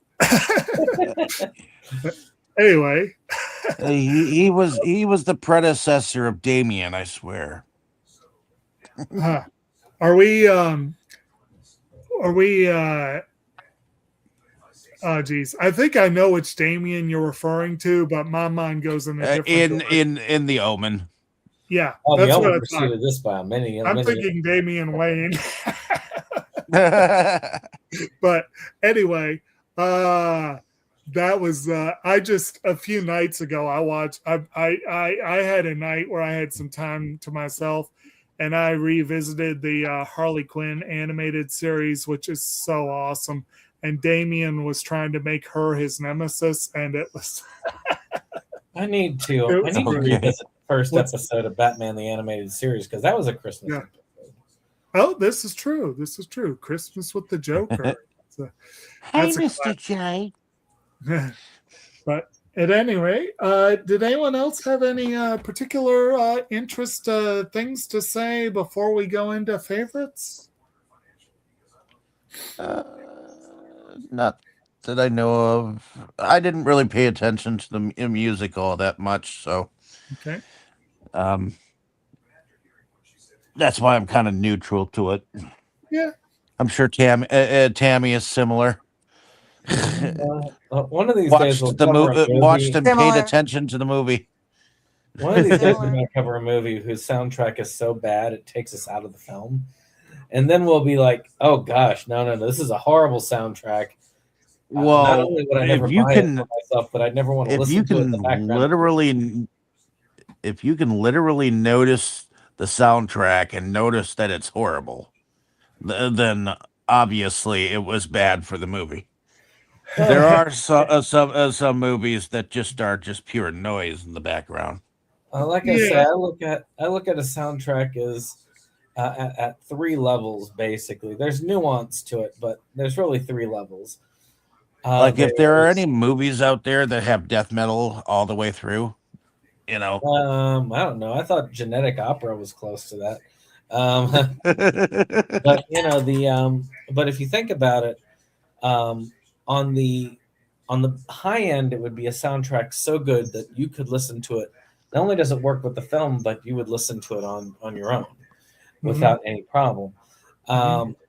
Then there's the middle grade where the soundtrack works, the movie works with the soundtrack, nothing else needs to be said, which is 99% of the movies out there.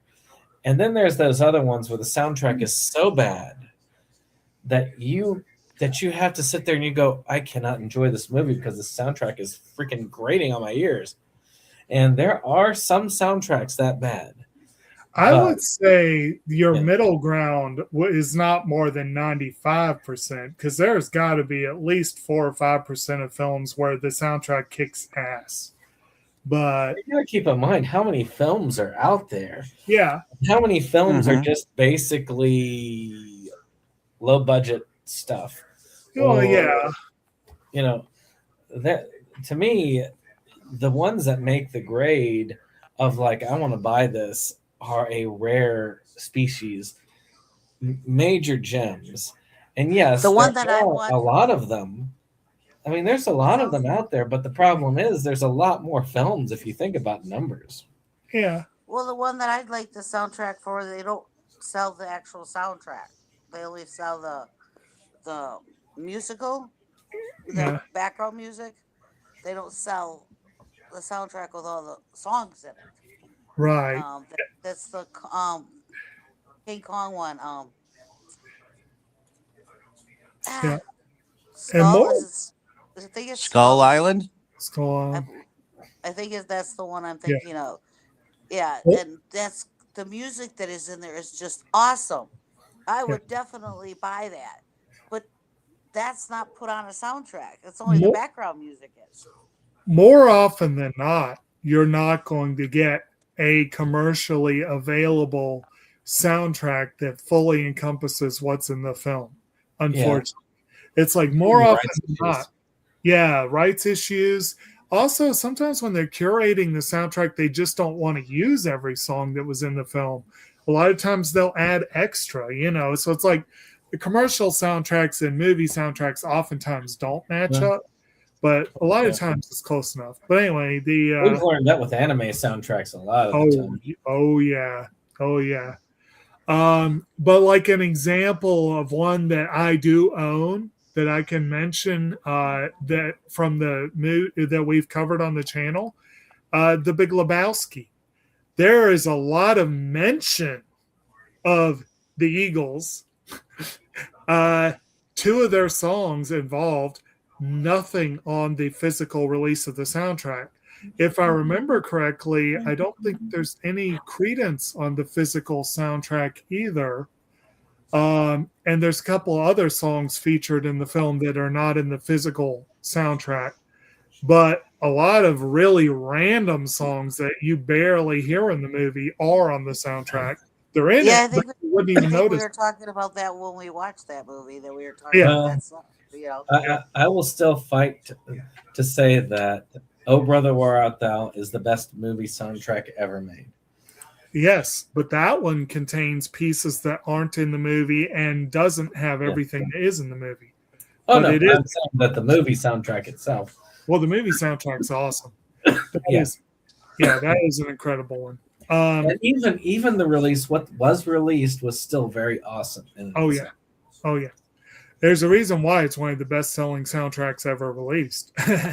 But a few reasons. But anyway, so let's go ahead and go into favorites then. We'll say favorite character, favorite scene and or moment. Or for this particular film, if you'd rather say you like your favorite twist, if you have a particular twist that you just thought was really cool. And then if you we'll say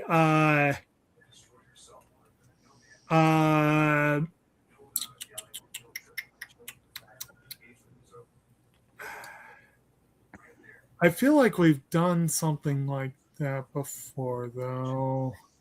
What? I'm trying to think of something we haven't done, but I'm not going to worry about it. It was a war movie. Well, okay. Well, let's say, have we done like a what's your favorite kind of police procedural kind of movie? Have we done that? I don't think we have. Yeah, let's go ahead and do that. Or if you'd rather do noir, if that's more comfortable, then you could do that too. Yeah. And we'll start with you, Brandon. Well, favorite character is Danny DeVito's character Okay. because he was enjoyable with what little screen time he did have. Because after about the midpoint of the movie, he was gone. And favorite scene was that scene at the beginning where he beat up that wife beater guy. As far and it was Christmassy too, so that adds to it. Well, there you go. Favorite police procedural is between Hot Fuzz and Dragnet. The movie. You talking the '80s Dragnet? Yeah, the one with Tom Hanks and you know what I mean. Which I meant to mention earlier when you were talking about Dragnet. Like, I actually don't think I have seen the show, but I definitely saw that movie. And so I think most people are like children of the 80s should at least have a rough idea of Dragnet. The idea of someone not even knowing that movie is depressing and makes me feel old. Yeah, I don't think I remember any. I don't think I have any noirs that I can think of off the top of my head that I really, really like. Because I don't really like police procedural all that much, and I don't really like noir all that much. But I tolerate, and some that I can say are particularly good. But as far as love, well, no, not really. Okay. All right. Well, how about you, Tammy? Let's see. Favorite character is I always get the names wrong. the main guy, the young guy.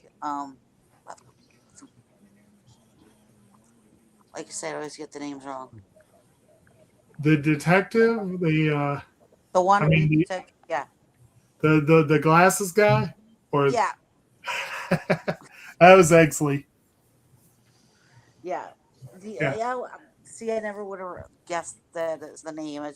I know who I'm Guy thinking Pearce. of. I know who I like. Yeah, Guy Pearce. Guy Pearce. Yeah, is the name of the actor.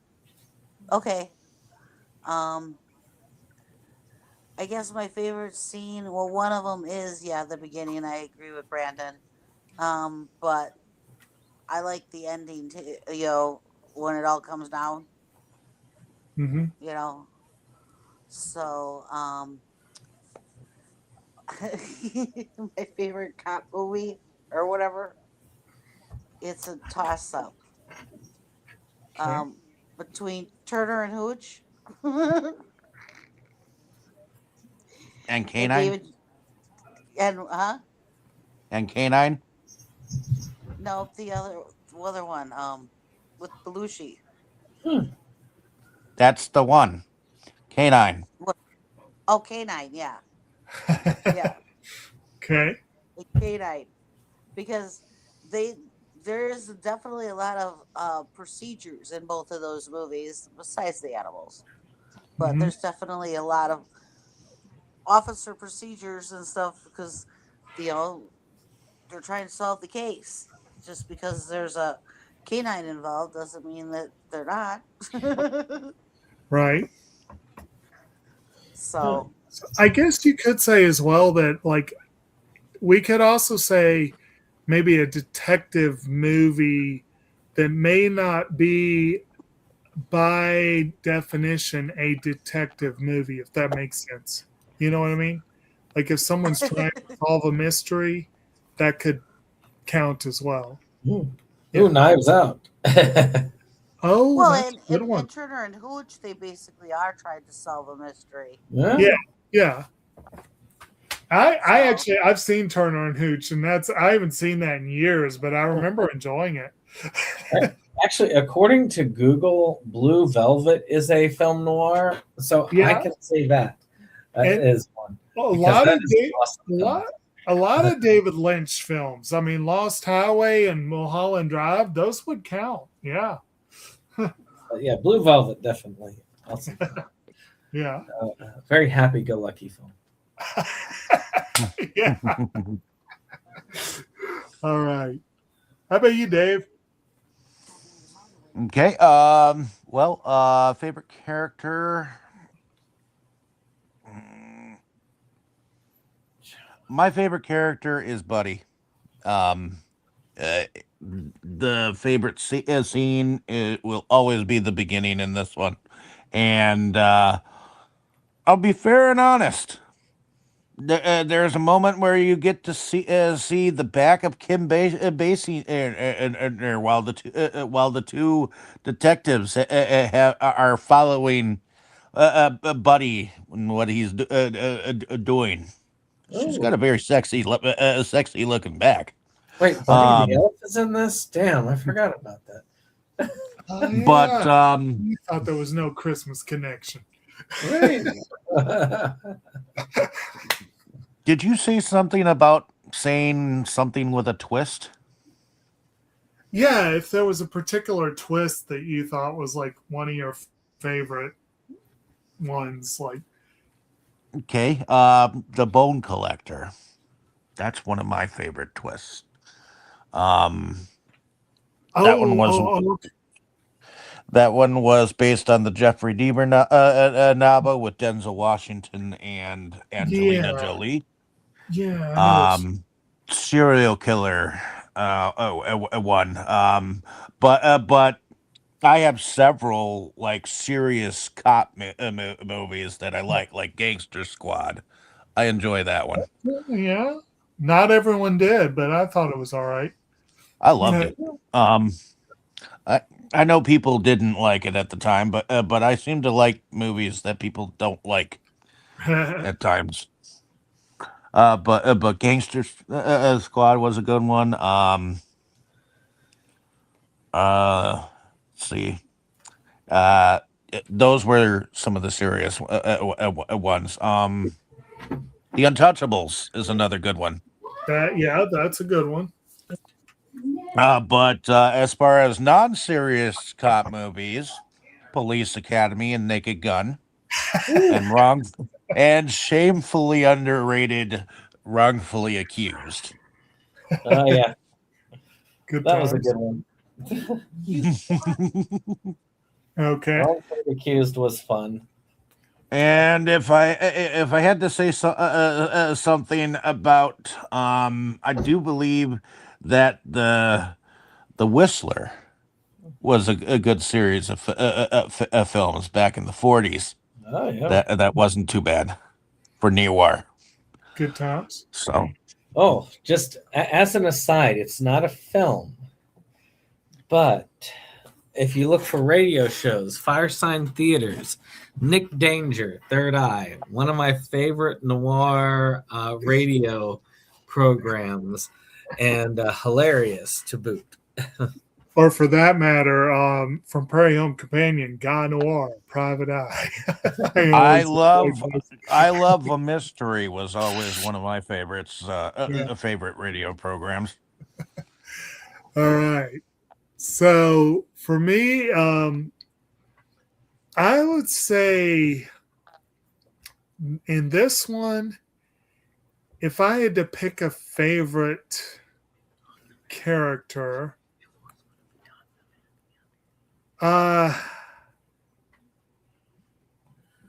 it's kind of tough for me because if I didn't know what I know about the man, I probably would have said SeptumSin might have been my favorite character. And that, unfortunately, I have trouble going with that. So I'm probably going to say Sid is because he is an entertaining character. But a lot of, again, this movie, there are a lot of characters that I don't really want to call my favorites, but they're great performances. Like, I don't like Captain Dudley at all. He's a despicable character, but I love James Cromwell's performance as the character. I think he does a great job. So it's like, It's a tricky movie, and which is appropriate for the story. See, what you can do is just every time you see a Kevin Spacey movie, you just imagine his part played by Carrot Top. And then you say to yourself, is this a part that I really like? And then you can say it guilt-free if you like the part or not. Okay, that's one way to do it. As far as favorite moments, plot twists, lines of dialogue, whatever, I will admit a couple. The scene where Bud confronts the wife beater is kind of satisfying, and I do enjoy that. I like the scenes with Patchett because he's such a slimy shit, and Strathern does such a great job playing him that I don't know. I just enjoy those scenes. And again, even though I kind of have mixed feelings about seeing the character offed so abruptly and so unceremoniously, the way that Captain Smith kills Vincent, to me it is a shocking moment the first time you see it, and I just feel like the way it's handled was just beautifully handled, and I love that moment, and it's a nice little twist. I thought I had an easy answer for my big question, then Brandon throws out a couple of things that kind of muddied the waters a little bit. Because if we're counting Knives Out, I freaking love that movie. And if you're going to talk David Lynch, I freaking love Mulholland Drive. So, you know, when I think straight up film noir, one of the films I think of is one that we may be covering. Probably not this February, but the next February, which is the Coen Brothers noir, The Man Who Wasn't There. That's a pretty solid one. But one that I'm going to mention that is noir-ish, it's a detective story without any detectives to speak of. Although actually technically there is a detective, but he's not the one doing the detecting. Is this movie, I'm almost sure, LA Confidential, I'm almost sure, was my introduction to Guy Pearce. I don't think I had ever seen him in anything before that. But another movie he did right around the time I saw this movie, I think, that was a star-making vehicle, if ever there was one, that I freaking love, was the movie that really put Christopher Nolan on the map, Memento. And like I said, Memento is not really a traditional detective story. The main character is not a detective. He's not a cop. But he is playing detective. And it is a mystery with twists and turns and all the makings of a noir. So I think it's a good one to go with. I hate that movie too. What's that? But I hate that movie too. You hate that as well. Well, you're going to love it when we do it one day.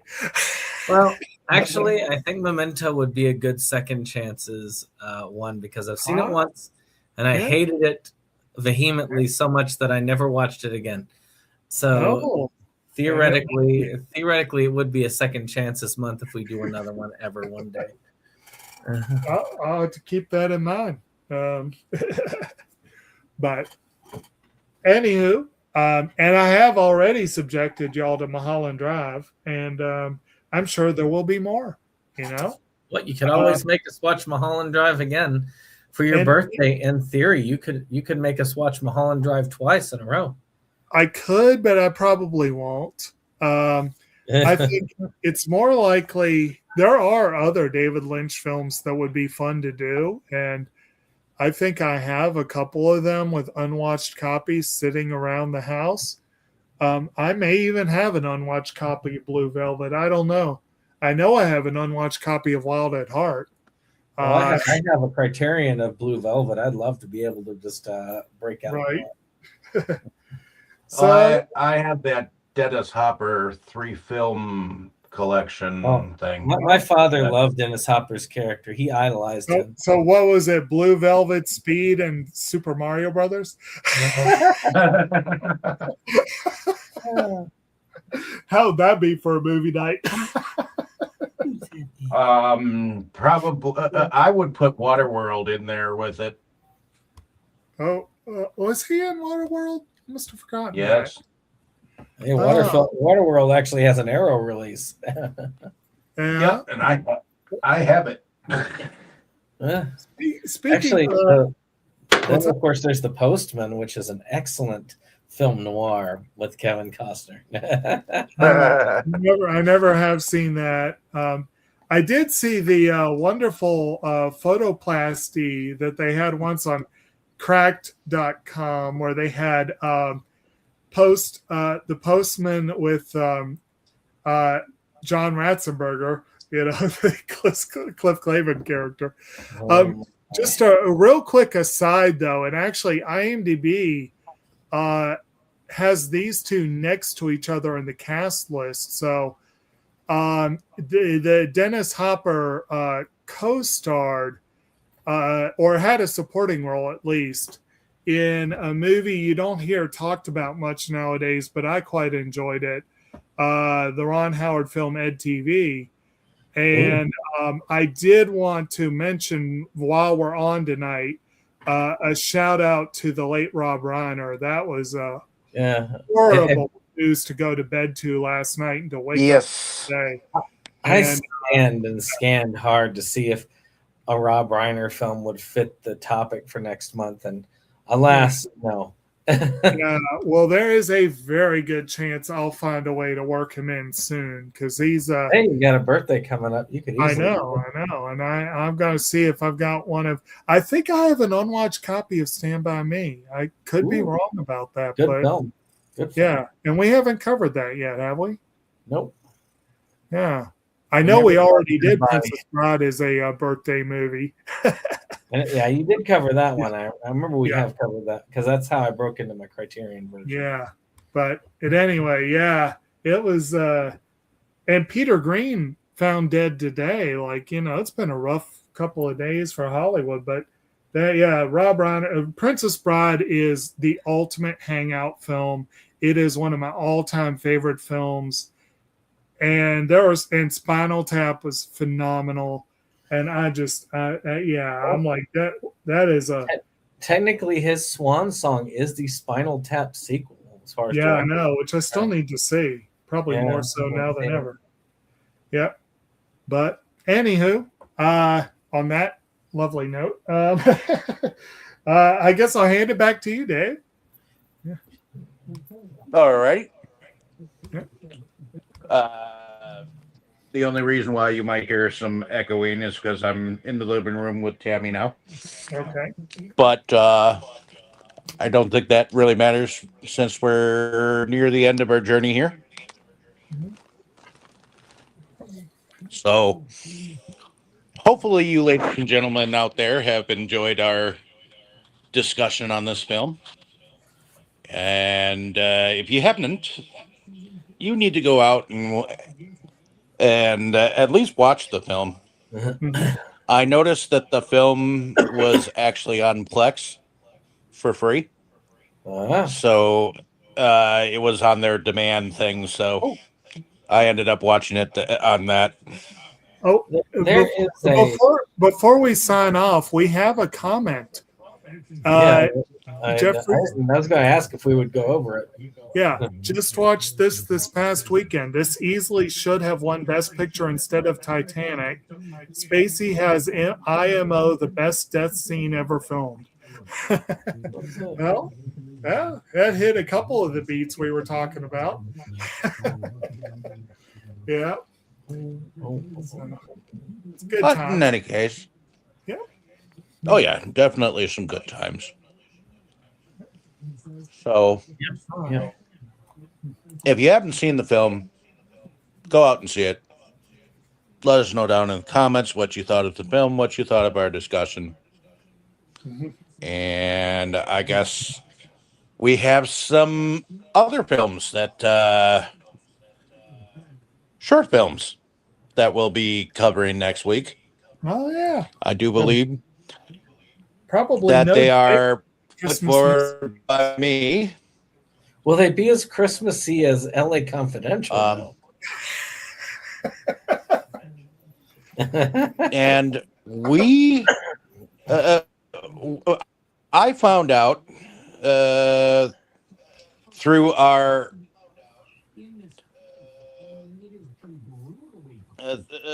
through our looking back at what we covered or whatnot, that we did not actually do the original How the Grinch Stole Christmas, Which is weird. It's funny because we've which covered the other amazes me versions because of it. we covered, yeah, Yeah. we Dana had we to see covered the other live action. versions. So, Mhm. yep, and then Tammy had us cover the Grinch, Mhm. which I know some of you guys didn't entirely like, but we kind of enjoyed them. Um, And obviously, everybody's but going to. we'll be covering that that original next week, and I figured since we need to come up with something a little bit more to make it kind of a full feature type thing. Well, we'll also be covering the Flintstones Christmas Carol. And Ah. we've been actually on this channel. We have covered a version of A Christmas Carol almost every year for at least 3 or 4 years running. And we I probably have 3 or 4 more to go at least. well, there's a Well, lot there more, are man. actually quite a few out there. We keep watching A Christmas Carol to the end of time. Have we done Blackadder's Christmas Carol? What? Have we done Blackadder's Christmas Carol? I don't think we have. That would be a good one. Is I think that it's good. necessarily a standalone movie? But it is a short. It is a short, and it is a standalone. It is not part of the TV series. It That a was what, TV 45 special. minutes? 40 minutes? Something like Yeah, that. it was a TV special, so theoretically it does count. Okay. The you've got that. Did we cover a Muppet one? We covered the Muppets, right? We did do Muppets Christmas Carol, I believe. But we haven't covered Mr. Magoo's. Last year? Yeah, we covered it last year, I do believe. Yeah. And we haven't covered the Mr. Oh. Magoo's Christmas Carol. But We have not. And so there's a lot of them. And then you've got all the old adaptations. You got the Picard version. You got- Alistair Sim. Mm-hmm. Then you got the one that has Daddy Warbucks in it. Yeah. So many, And I so believe many we have versions. It's not really a Christmas Carol per se, but I do not believe we've done The Man Who Invented Christmas yet. That would be a Nope, good we one. have not. Also, an excellent one. I mean, I rewatched that as a second viewing, which I hadn't seen it in a while.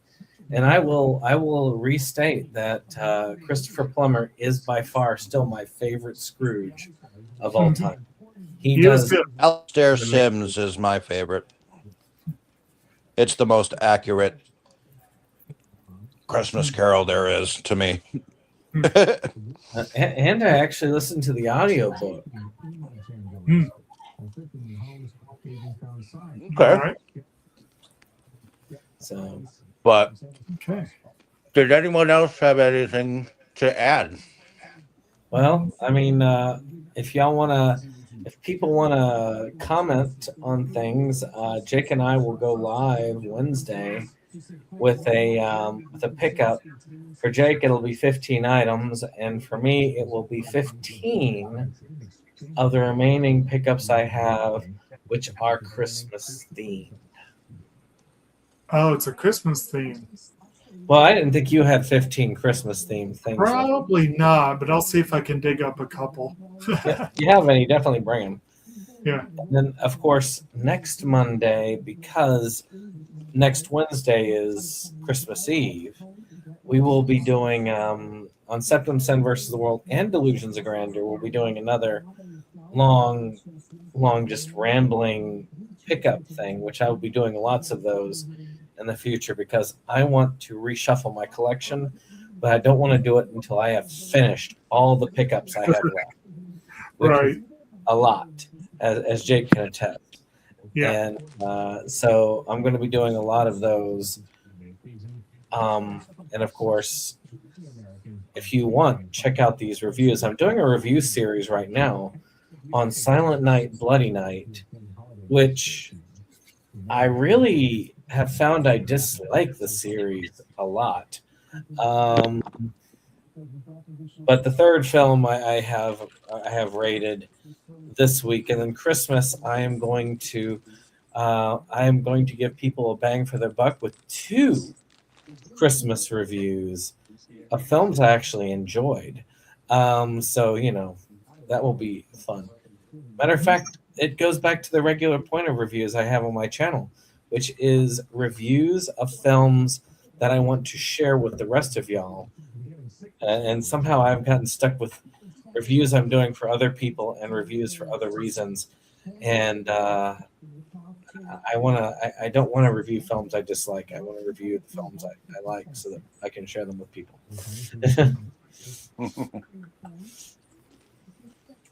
Alrighty. Is that all that you need to talk about? Yep, just subscribe to my channel, SeptumSin versus the World. We love it. Well, again, let us know down in the comments what you thought of either film or discussion, and we'll see you next week here on Inside Movies Galore. Everyone say good night. Good Good night. night, everyone. Inside Movies Galore just makes you just want more. We've had all in the world of media to explore. Horror, anime, or Curious George. Our love of new things was our reward. It is the best night of our week. Frankly, my dear, I don't give a damn.